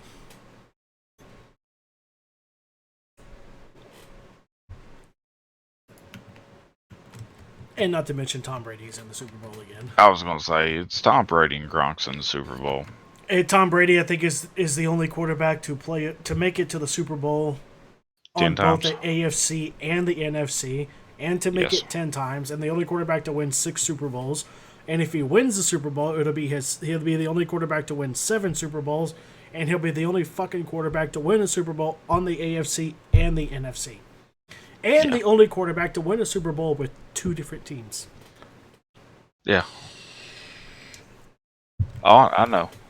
But I'm saying if there's fans in the stadium on February 7th for the Super Bowl that's taking place at Raymond James Stadium, the same stadium WrestleMania is taking place in, Right. there will be fans at WrestleMania night Right. 1 and night 2 Right. because they will know the guidelines that they have to follow because Well, they know the Super Bowl. guidelines. They know the guidelines. No, like but I'm saying the stadium will already be set up. The only Yeah, thing but- that they're going to have to set up is the ringside area. Well, but the thing is also the Super Bowl is in February coming up. WrestleMania is in April. End of March, early April. Well, March. A lot of shit could happen between now and then. They'll have. I'm telling you, they're going to have fans in there. Oh, I get it, but I mean, it could be more fans, it could be less fans. It all depends on what happens with COVID. It's going to. It's not going to be more fans. Well, I mean, theoretically, it'll be more fans because there'll be more seating. Right, But but what I'm saying is the restrictions could change. They could ease the restrictions a little bit if the cases are going down, or they could lower or increase the restrictions if cases keep going up. yeah, but the issue is, so I understand what you're saying, but the restrictions are state by state. Right. Florida, if they're going to set up for the Super Bowl, they're going to let WrestleMania run the same guidelines. They won't change the guidelines till after Mania. Yeah. Because fiscally, the Super Bowl is in February. That same quarter is going to hit WrestleMania. Yeah. They're going to have 2 major events in one quarter for a city. Right. They're not going to change those guidelines until April. Yeah. Because WrestleMania is running the 28th. Oh, it's in March this year? Yeah. Okay. That's what I'm like. They're not changing. 12 hours ago, WWE fans returning to stands for WrestleMania 37. All right, so now we're talking WrestleMania. Let's move on to this Sunday, the Royal Rumble. Oh wait, I've got well, 2 other factions to mention. Okay. Since we're in modern era, the Elite, which was AEW, Right. and then of course the Dark Order. Right.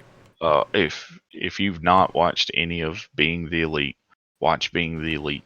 That is how you make a stable work. Okay.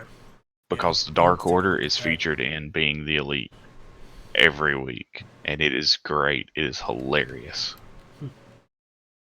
I'll have to take a look at that. But yes, now let's round to.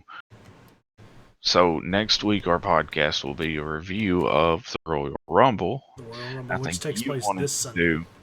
Yes, and I think you wanted to do Royal Rumble predictions? Yeah, we'll rope in the last little bit. We'll do some predictions of what we expect to see for the Rumble. So, matches that are on the card. You've got Oldberg versus McIntyre. You've got, of course, you got the Women's Royal Rumble match. You got the main Rumble match. We went over this earlier, but I done drew a blank on who else is on, what else is on the card. You've got the women's tag titles. Right, women's tag title. You've got the 2 Rumble matches, men and women. Right. You have the 2 championships, Roman Reigns and Kevin Owens, last man standing. McIntyre and Goldberg for just standard. All right, so let's start with Roman Reigns versus Kevin Owens. You have, you also have Bobby Lashley, Matt Riddle. Yeah, okay. You have Sami Zayn and Big E. Big E's gonna win that, take the title. That's my prediction on that one. And I'm trying to think of, there was one more, and And then in regards to Roman Reigns and Kevin Owens, I think Roman Reigns is gonna win that one because you got to factor in outside interference. Uso's gonna interfere. Uso's gonna find a way to keep Kevin Owens down. I'm tore. My men's rumble prediction could go one of 2 ways. Yeah, same here. I thought about more of what you said regarding Edge and everything with the promo that Edge gave and everything. You know, I'm thinking that, but mine really,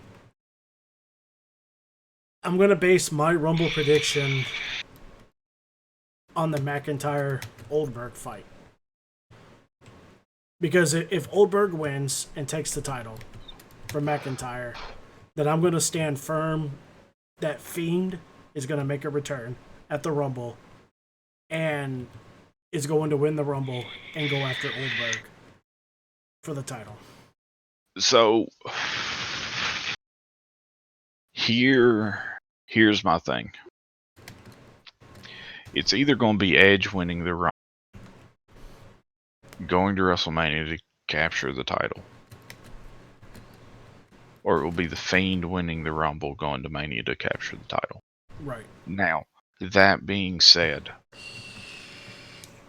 I do believe the WWE Championship will be McIntyre. Either way, Fiend wins, Edge wins. I think the champ going into Mania is McIntyre. That's my prediction for the WWE Championship. See, because I don't think that they're done with this Randy Orton Fiend feud. I think Fiend Randy Orton feud ends at Mania. yeah, and see, I'm also looking. I'm seeing the Fiend more when he comes back, going after all of those that wronged the Fiend instead of being more of a protective figure. No. Here's why I'm saying that.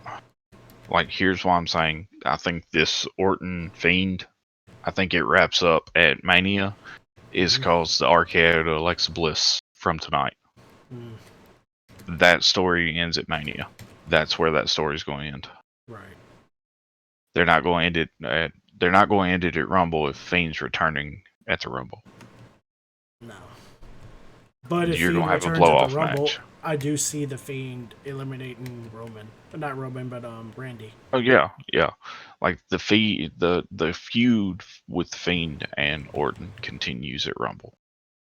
It ends. They're not going to end it at No Way Out. Yeah. Because you're not going to blow off that major feud a month before Mania. No. They're not going to do that. Right. Have they done stupid shit like that before? Yes, but I think they also know that the Fiend Orton is going to be a marquee match. Yeah. That you're not going to waste on the pay-per-view before Mania. How the hell do you... I mean, you've already had this big spectacle match between the two with the Inferno match.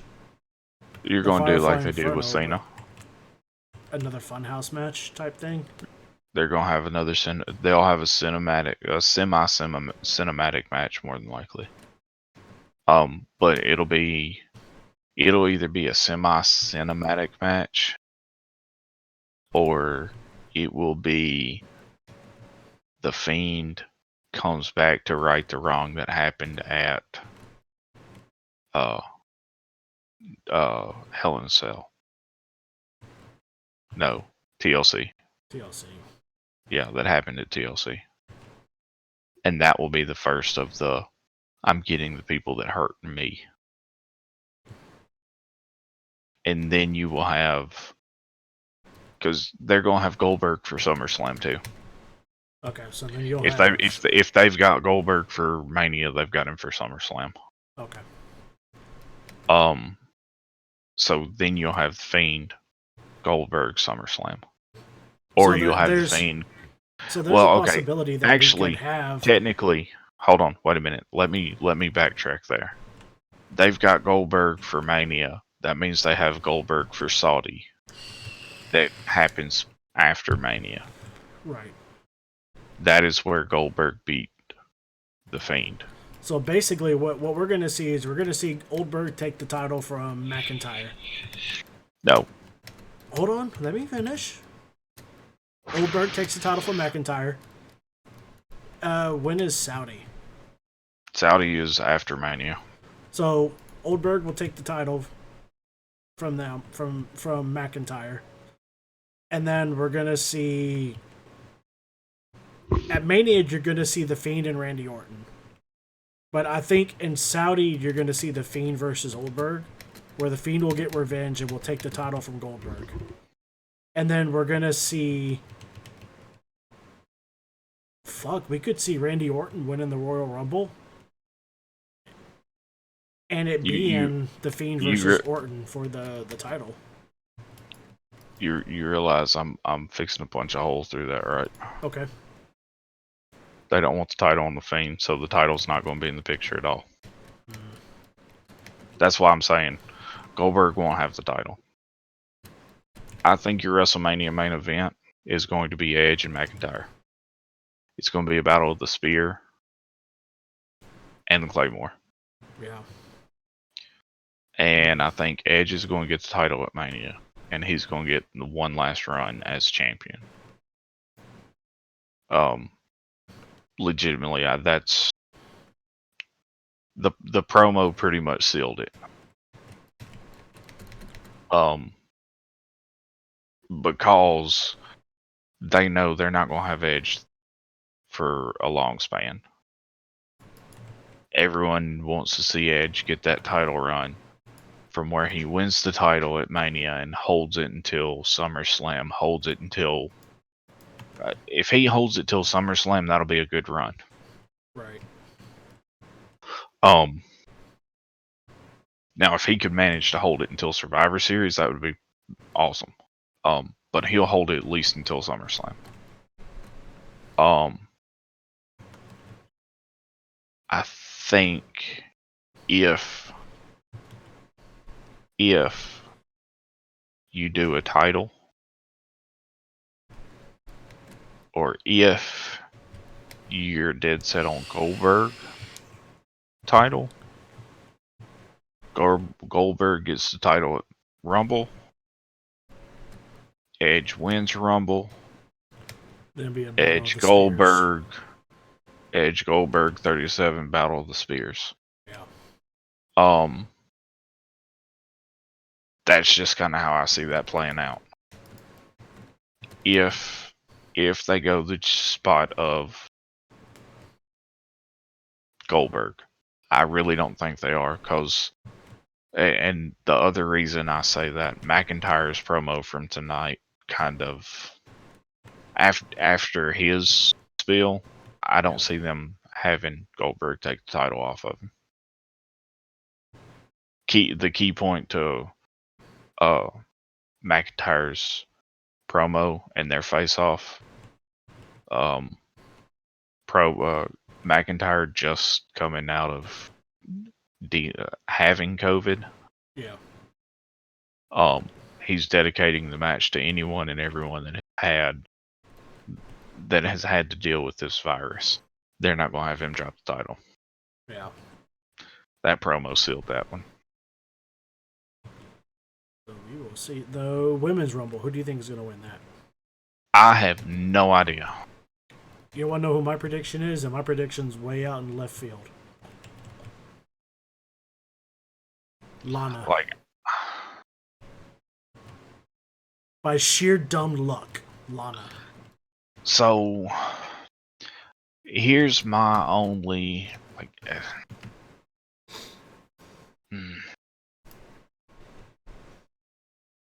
the only thing, and this is the hardest part. Normally by now we have a majority of the Rumble field. Yeah. Right.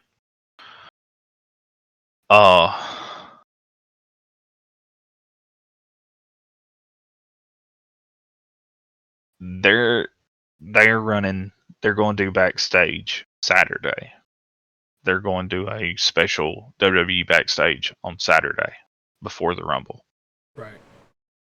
They're going to reveal who the number 30 entrants, number 30 is for the men's Rumble.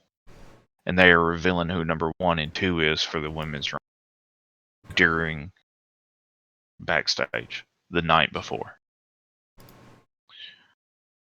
I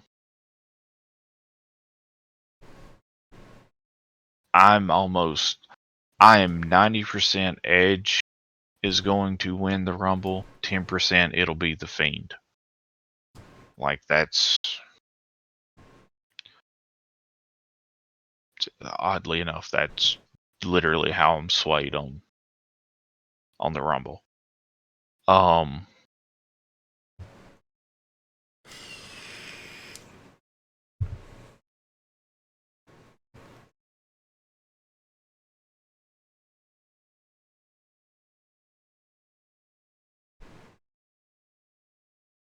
The current, I'm trying to see if I can find an updated card for Rumble. Hold on.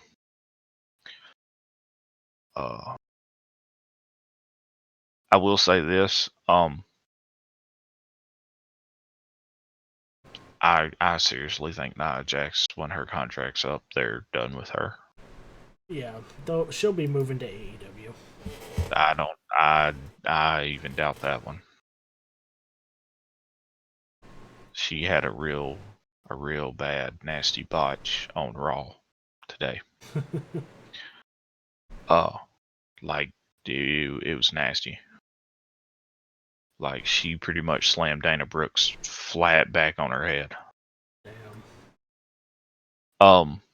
As of right now, the confirmed matches, and I'm guessing this is going to be the main card. So your main card is WWE Championship, Universal Championship, Women's Tag, Men's Rumble, Women's Rumble. So the kickoff show is going to have the Intercontinental in the US.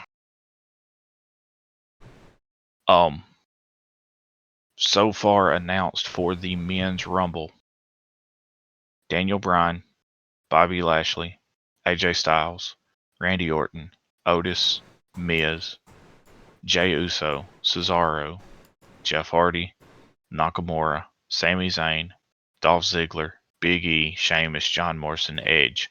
There's still 14. There's still 14 people that have not been announced. This is go home week. Right. Normally, right now, we're down to 6. By Friday, we would normally be down to 6 entrants not been announced. Generally, they're leaving 2 to 3. They're leaving a lot of it up to speculation. Yeah. Well, normally you're almost guaranteed 2 to 3 surprises. Right. Here's the scary part: the Women's Rumble. Nia Jax, Charlotte Flair, Bayley, Bianca Belair, Mandy Rose, Dana Brooks, Peyton Royce, Alexa Bliss, Shayna Baszler, Liv Morgan, Ruby Riott, Tamina Snuka. There's still 18. Yeah. A women's Rumble prediction is going to be Alexa Bliss. That'll be interesting.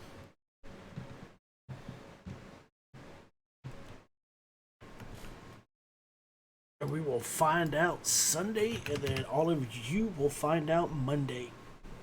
Men's Rumble, Fiend appears and causes elimination. Yeah. That's pretty much guaranteed. Whether he's actually in the Rumble or not. I don't think he's in the Rumble. I think it's going to be one of those. Because that's. The lights are going to go out and everything, and Fiend is going to. And when the lights come back on, Fiend is going to be in the ring. And everybody's going to be like around the side. He's going to eliminate Orton, and the lights are going to go out again. And when they come back on, he's gone. And Orton's laid out on the side of the ring. Yeah. Gone. It'll either be Fiend eliminates him, or lights go out, lights come up. He has him and Sister Abigail or Mandible Claw. Right. Lights go out. That is, if it's not lights go out, lights come in, he eliminates him, lights go out, he's gone. Right. Yep. It'll be one of those two. All right, so we have touch base on next week's podcast schedule. We haven't updated it. We don't really know exactly where we're going to go from the Rumble, but once we get that information done, we will get that out to everybody. So, I've got an idea, and I'm gonna pitch it to you right now. Okay. So, we don't have a show slated for after the Rumble review, right? Right, for the 8th. Okay. Here's what I want to say, or what I want to throw out. Edge wins the Rumble. On the 8th, we do an Edge. We do an Edge Heads podcast. Okay. Edge does not win the Rumble. On the 8th, we do an Edge anyway? I was going to say on the 8th, if Edge does not win the Rumble, you pick who we do. Let's do this. I'm going to update the schedule. You're not going to be able to see it because we're not live. We are recording this. But on the 8th, not Rumble, we are going to do a podcast on the winner of the Men's Rumble. So whoever wins the Royal Rumble this Sunday, on the 8th, we're going to do a podcast dedicated to them. And since this is long overdue, we did a podcast to Paul Heyman. We've done the Four Horsemen. I'm proposing that on 2/15 we do a Brody Lee podcast. A podcast dedicated to the memory of Brody Lee. And that's it. Dude, I'm cool with doing Brody. And that's it. And then 222-31, we'll fill in the blanks. We'll figure out where we go from there once we get closer. I'm 100% on board for a Brody Lee podcast. Cool. So, is our next That's which one? What day is that? The Brody 2/15. The day after Valentine's Day. Okay, hold on. Hold that. Sorry, Single People's Awareness Day is what they call it now. Yeah, I don't need someone to tell me that remind me I'm single. I know I don't know. I'm anti-Valentine's Day. So, the 8th, we do winner of the Men's Rumble. Right. 15th, we do Brody. Right. 22nd, we do Taker. Straight up Undertaker. I like that. And you know what? We're going. I've got an idea. See, this is all contingent based on pay-per-view schedules as well. Yes. So here's what I want to propose we do. For March, since the 28th of March is Mania, which means the 29th of March will be our WrestleMania review. Right. That means there's 1, 2, 3, 4. There would be 4 podcasts. Or if there's 5 podcasts the month of March. All right, hold on a second. No, let me hold that thought real quick, because we may, like I said, this is all contingency. We may have an issue with What's up? 2 of those podcasts. Which ones? On February 14th, right now they're scheduled for NXT Takeover. On the 14th, and on February 21st is Elimination Chamber. All right, so here's what I'm gonna say.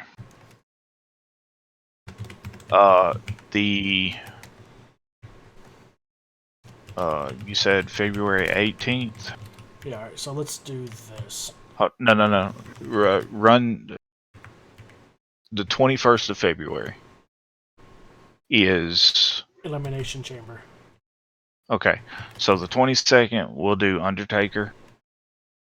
But what we'll kind of do like we did with the New Year's.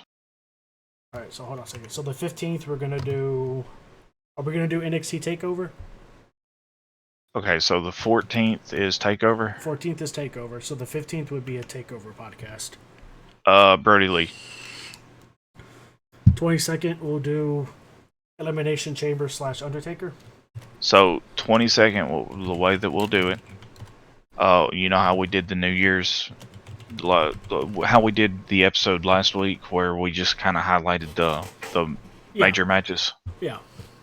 We'll highlight the major. We'll highlight the major story. Right. And kind of see where it's building to Mania. Okay. So we'll use going from Elimination Chamber. Mm-hmm.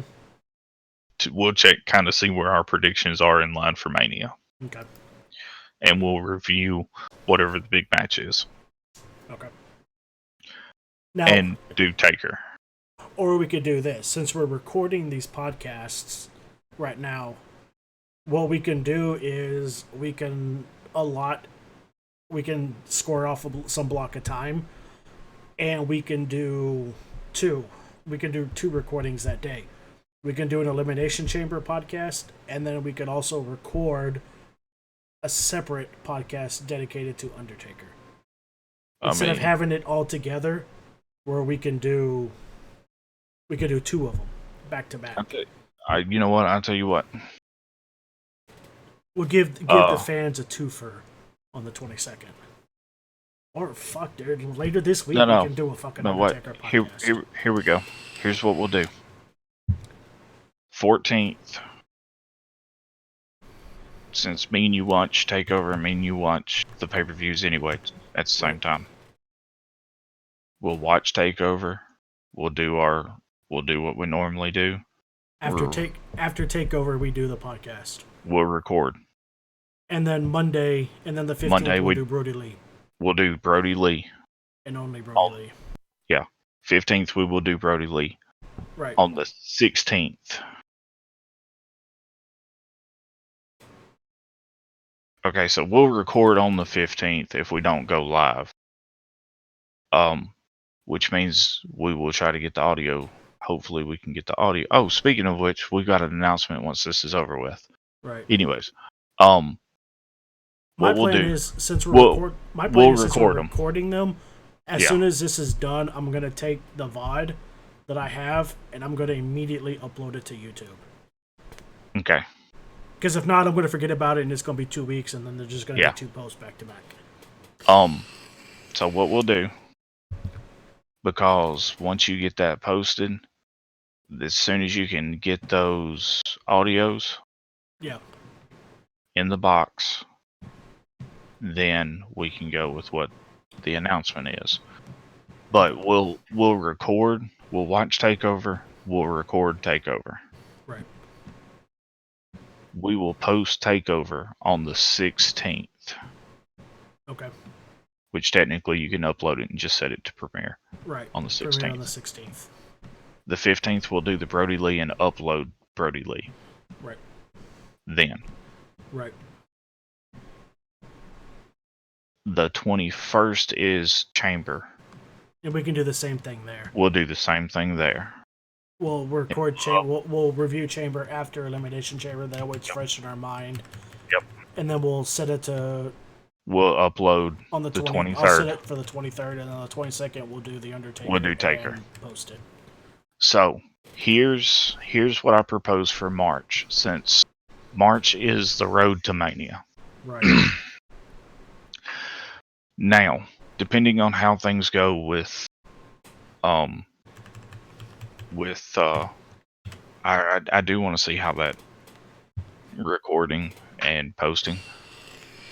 So for the month of March, since it is Mania month, Yeah. how do you feel about doing 2 separate shows each week? We can try it and see how it does. Well, here's what I'm gonna say. We'll do a review of a Mania and a review of certain individuals that are iconic to Mania. Stone Cold, Shawn Michaels, Rock, Triple H. Right. Yeah, we can do that. And then we can pick Manias. So and- let's do this. March 1st. We're gonna dedicate that week. to Stone I'll Cold tell Steve you now. Austin. The 22nd I want is Michaels. Well, The hold week on. the week before Mania is the Well, the week that I want to do Michaels. Right. Now, in March on the 21st is Fastlane. So I'm we'll not do worried. Fastlane. I'm not even worried about Fastlane. Well, we can do Fastlane on the 21st. We can record it Yeah. afterwards and then publish it. But for 3-1, it's Stone Cold Steve Austin. Austin. And then on 3-8, a week later, we can do Triple H. Do Rock. Do Rock. Yeah. Alright, so Rock week. And then... And then 3-15. Oh, Nope. nope. I'm changing that shit right now. Hold on a second. Hold on a second. No, hold on. Wait. I know what we're going. March 16th, we're going to do Austin. Yeah, exactly. So 3-1, we'll do Triple H. 3-1, we'll do Rock. Okay, hold on. We'll do Rock week. 3-8, we'll do Triple H. Triple H. The week of 3-15, aka 3-16, we will do Stone Cold. And I will actually publish that one on 3-16. Okay, so here's the deal. Mm-hmm. We're on the week of the 15th. We will not do it on Monday. We'll do it on 3-16 day. Yeah. Here's what I'm saying. I want to post both 316. Okay, right. Yeah. So we can technically we can get it in the can ready to go Right. and then post 16. Alright, so we are good all the way up to the week of the 22nd now. So we got next week, we 26th. got the Rumble review. Mhm. On the 8th, we've got the men's Rumble winner. On the 15th, we do Brody Lee. But we're also going to have NXT review going to be going live on the 16th. On the 22nd, we'll do Undertaker. Podcast dedicated to Undertaker. The 23rd, we'll have Elimination Chamber posted. 3-1, we'll do The Rock. 3-8, we'll do Triple H. On 3-16, let me change that before I forget. On 316, it on will Stone be Cold Steve Austin Day, we will do Stone Cold Steve Austin. it will be and Stone WrestleMania. Cold Day. 322, we'll do Shawn Michaels. Yep. You do Mr. WrestleMania before WrestleMania. Right, and then And let's then see, the where are we? 29th we will have Mania. So let's see, 316. 329 we'll do what? We still got 2 weeks. before Mania at that point, because Mania is on the 10th and 11th. No, So we'll have the Mania's on 29th the and 28th. WrestleMania is on Oh, March well, 28th. fuck, this schedule I got's all fucked up then. Yeah, that's All right, I we'll, s- we'll oh. just we'll correct it offline and everything. Yeah. But right now that's the schedule up to 22nd. Up to the 22nd. Mania. that's Remember, where we Mania are. month. Right. That right there, chat, everybody, is where we are with the scheduling. So Chat, just so y'all know, this is going to be the most. This will be the farthest out that we ever get. right. But luckily, March is super easy because it's Mania. And there's a good chance Mania month you will see 2 podcasts a week. One will cover a superstar synonymous with Mania. The other will cover a WrestleMania. Right. We do a review of a WrestleMania. Right. Which will determine what the WrestleManias we do. You know what I'm gonna do? I'm gonna go to wheeldecide.com. I'm gonna put all the manias on there, and we're gonna spin the wheel, and we're gonna let the wheel decide. So I will go ahead and say this. I know for Triple H and for Shawn Michaels, there's certain manias I want to do. Right. I want to do 25, 26, then 27, 28. Right. That's the two Taker Michaels and Taker Hunters. Right. And we're gonna highlight their matches that they had. Yeah. On those manias. The same thing with Stone Cold. Definitely the one, I don't remember which one it was, but definitely the one where Stone Cold first ever won the title versus Shawn 13. Michaels. With Mike Tyson. So as the yeah, it enforcer. was 13. Right. So here's what I'm thinking for the manias. Since we're covering an individual, then we'll cover them instead of doing a mania. We'll cover that individual's mania matches. Okay. That works. Um, And then what we can do, sprinkled in or whatnot, we can do a second podcast where we cover a random mania that the wheel decides what? on which one we do. Well, what I was saying was we'll do the individual as one podcast. Then the second podcast we'll do their mania matches. Okay. And if you want to sprinkle in 2 random manias, then there'll be 2 weeks where there's 3 episodes. Needless to say, YouTube, March is going to be busy. March is going to be fucking busy. Just go ahead and prepare for it. March is going to be fucking busy. All right. So on that note, Puppet, you said you had an announcement. Actually, you have 2 announcements to make. Yes, I haven't done one yet. You got to do your shameless plug. Yeah. And But speaking first, of which, I am fucking out of it. yes. Yeah. Jesus. I just made my last one. Hey, it lasted almost a month. That ain't bad. I can't. Yeah. I can't really say anything. And I'm barely drinking like one. Like I'll drink some, I'll put it in the fridge and forget about it, and whatnot. That's usually like one every 3 or 4 days. So. Yeah. That's okay. My sister got the sample pack, and I think she's only got 2 left. It's pretty damn good. It's some good shit, man. Since she's ordered them, she's told me, she said, so my sister would either drink like 1 to 2 Monsters a day or 1 to 2 Red Bulls a day. Right. That shit's expensive. That's like $5-10. Dude, she's not had a single Red Bull or Monster since she's tried them. And she probably feels a hell of a lot better too. She does. Because when I used to drink Monsters, I used to drink 3 or 4 a day, and it got to the point like when I didn't drink it, dude, I was just. It's almost like I don't want to compare it to people that are addicted to drugs and alcohol, but it's almost that dependency. You become dependent on it, and you need it. I'm gonna tell you right now, when I quit drinking Monsters for a month, I had the worst headache and I had almost like withdrawal symptoms. Right, because it's packed with so much caffeine and bullshit that you don't need. Like once I ended up once I stopped drinking Monsters and everything, I now if I drink one, I'm almost like sick for 2 days. Yeah. I haven't had one It's crazy. in years. 2-3 years now. Now, if it's the Mountain Dew Game Fuels or hold on, let me find the right can down here. That is bad. I have to say, let me find the right can.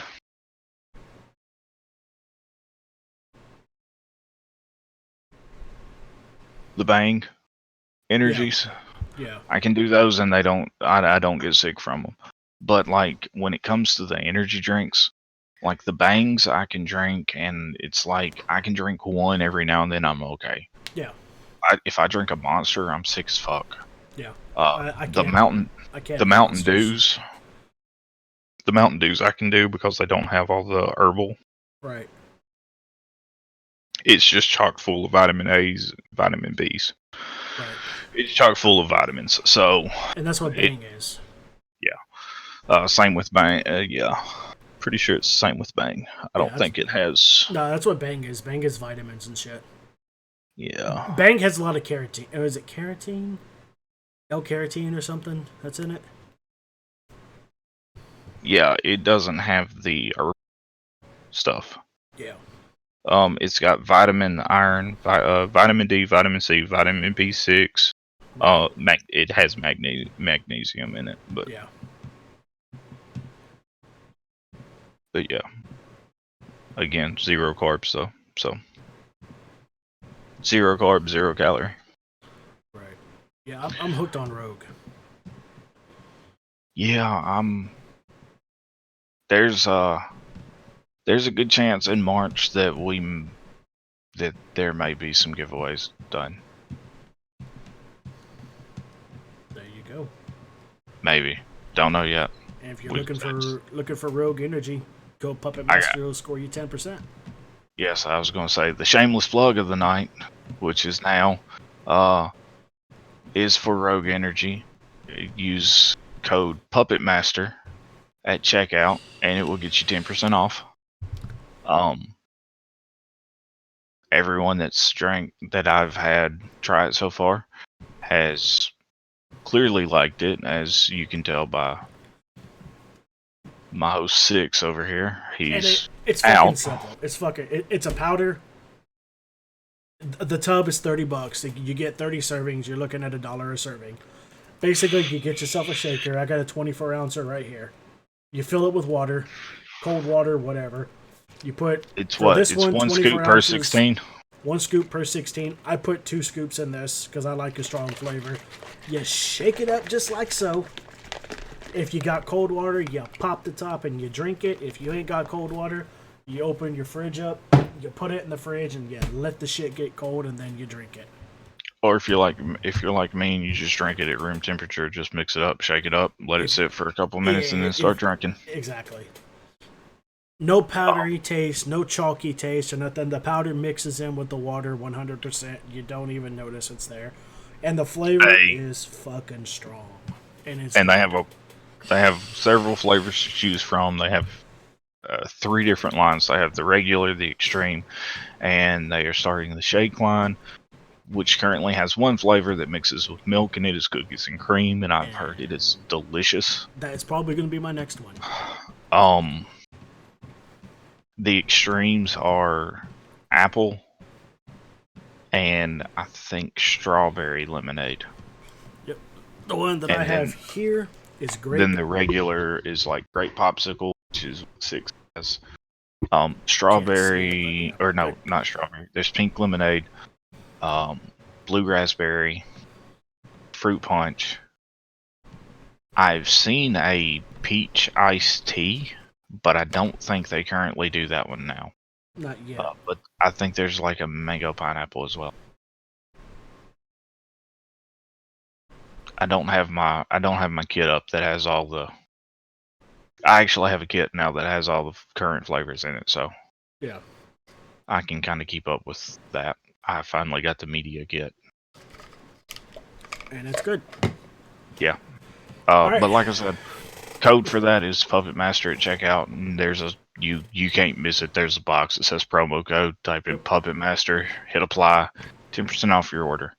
And you help support this guy over here. Yeah, which also ends up in turn kind of helping kick back to this Right. podcast as well. So, Yep. and the other announcement, which is actually the big announcement this time, rather than the Rogue Energy being the big announcement, which don't get me wrong, Rogue Energy, it is a very big announcement. Code Puppet Master, check out. Don't forget it. Right.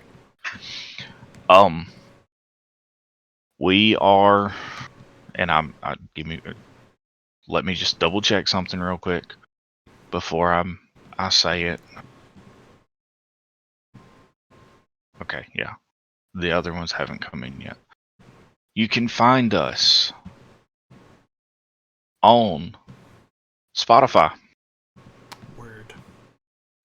You literally, if you go, do you have Spotify on your computer 6? No, I do not.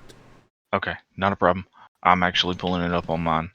Okay, guys, you won't be able to see it because I'm pulling it up on my computer, but you're just gonna have to take my word for it. I'm opening up Spotify right now, right? Ba-bump, ba-bump, ba-bump. Once this slow computer finally loads Spotify, so just bear with me. Go to Spotify, and well, technically you can also do it from the web browser. I forgot about that. It's been a long day, guys. Once this thing finally loads up Spotify. Jesus. Alright, forget it. Go on the web browser way. I know that one. It's the way I want it. Spotify. When are you gonna be a member? .com.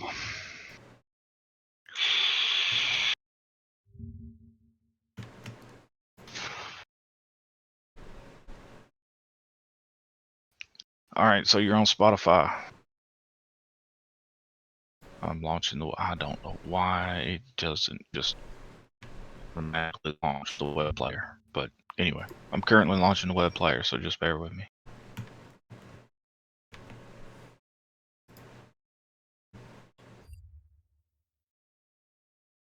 Oh my god. We're still launching. Essentially, you're going to go to Spotify. You can select podcast and search, or you can just search. Hey, did it? Okay, it finally opened. Alright, so you're going to go there. You're going to search. And literally, you're going to type in SAP wrestling. And legitimately, we'll be the first ones that pop up under top results under podcast. And it's right there. Bam. Sav Wrestling. We started with uploading with the New Year's predictions. The Paul Heyman, and the New Year's review are all on Spotify now. You can listen to them. You can also you can follow and you'll get a notification on when a new one is uploaded. But you can listen to them right there in your podcast formats. And as we're currently waiting on Apple Podcast and Google Podcast to come back with the okay. Once they come back, I will update you with those, letting you know that they're available there, which then will cover all podcast formats. Yep. Which technically, Spotify you can get on all devices, so Yep. you have it there. But Technically, we will with be Apple, you can also get Apple on all devices too, because they have an app for everything now. So yeah. But well, you can get Apple Music on there. The podcast don't carry over. well, Apple Because uses Apple Apple uses Podcast Now. Their well. podcast is Podcast Now. So Well, so it will be there, and as soon as those come back with you're approved and update, then they will be there. I will generally try to have the new podcast audio format updated or uploaded by Wednesday or Friday. It will be updated by Friday of the week that we do the show. But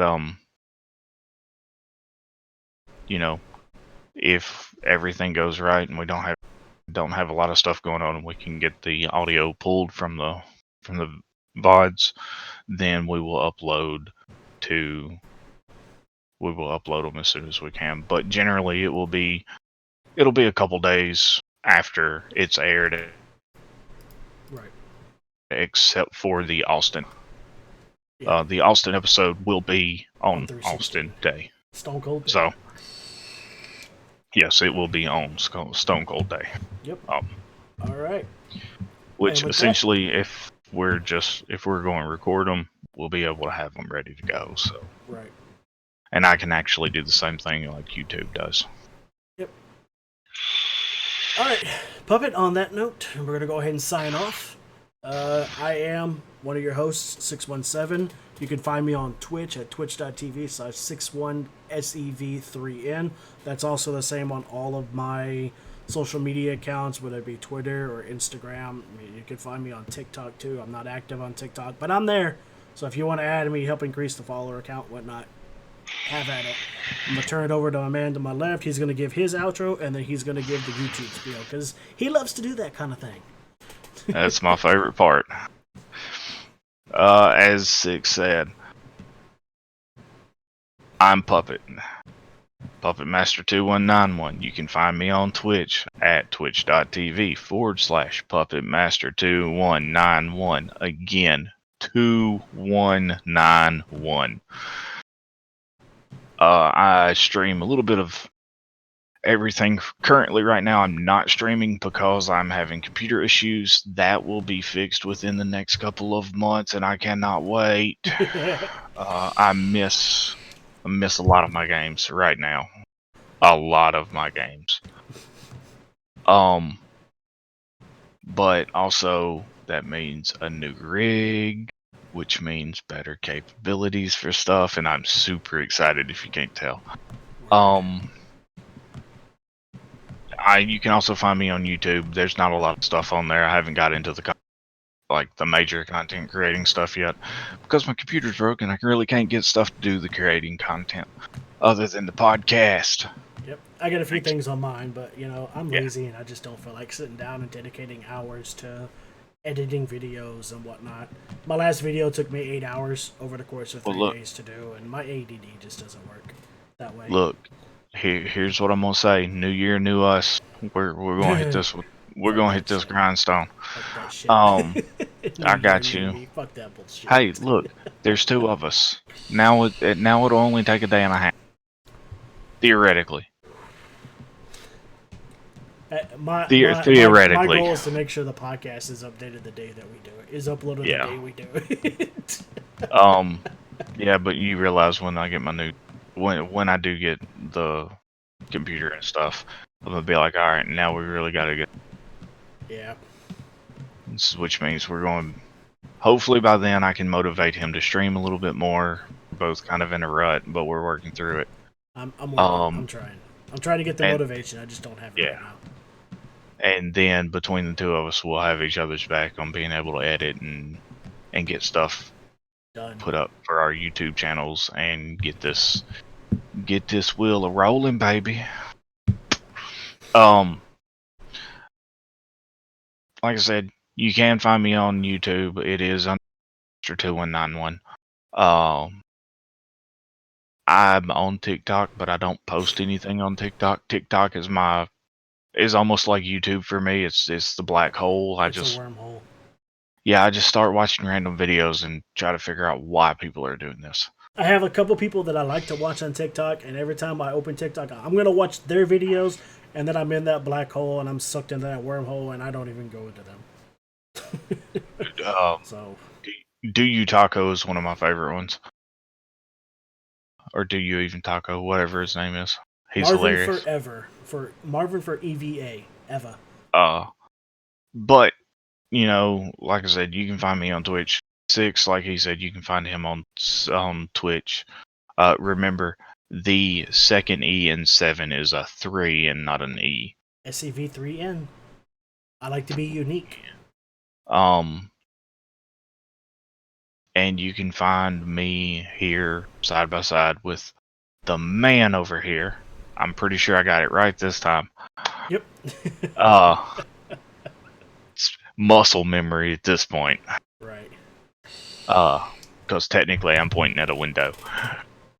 I'm pointing at my fridge. but- When I point to you, I'm pointing at my fridge. So I just got to remember that puppet is my fridge right here. So right That's look. If I point at my fridge, it's that way. here. If I point this way, I'm pointing to my bathroom. Yeah. Well, yeah. All right, that one puppet. might be. That one could be rank. Shit, we're not gonna Fridge. go there. We're gonna give our YouTube outro and then we're gonna call Now, it. my favorite part. If you're watching this on YouTube and you've enjoyed what you heard, if we've made you laugh, if we've made you think that we're just absolute idiots, that's okay too. Because I mean, If it's you wrestling. think we're a couple wrestling of dumbasses, do it anyway. Because Hit we're the going to bring more subscribe dumbass button. bullshittery to you every week. Click it, click it, click it, click it. Subscribe. You'll get the updates of when we post new episodes. Also, hit the notification bell and leave a like. Comment down below. If there's something that you'd like to hear us talk about or like to hear just our opinions or stories about, feel free to post it. It helps us. The more that we have interactions, the more we get what you want to hear and perspectives you want to hear from us. Helps us give you a better product. The show. Besides that, like I said, click the subscribe button, click the like, thumbs up button, and then hit the notification. Click the little bell. You can technically set it to personalize. It still counts. I'm just saying. That's all. Ding, ding. Ding, ding, ding. And on that note, we are signing off, and we will catch y'all next week. Peace. Peace.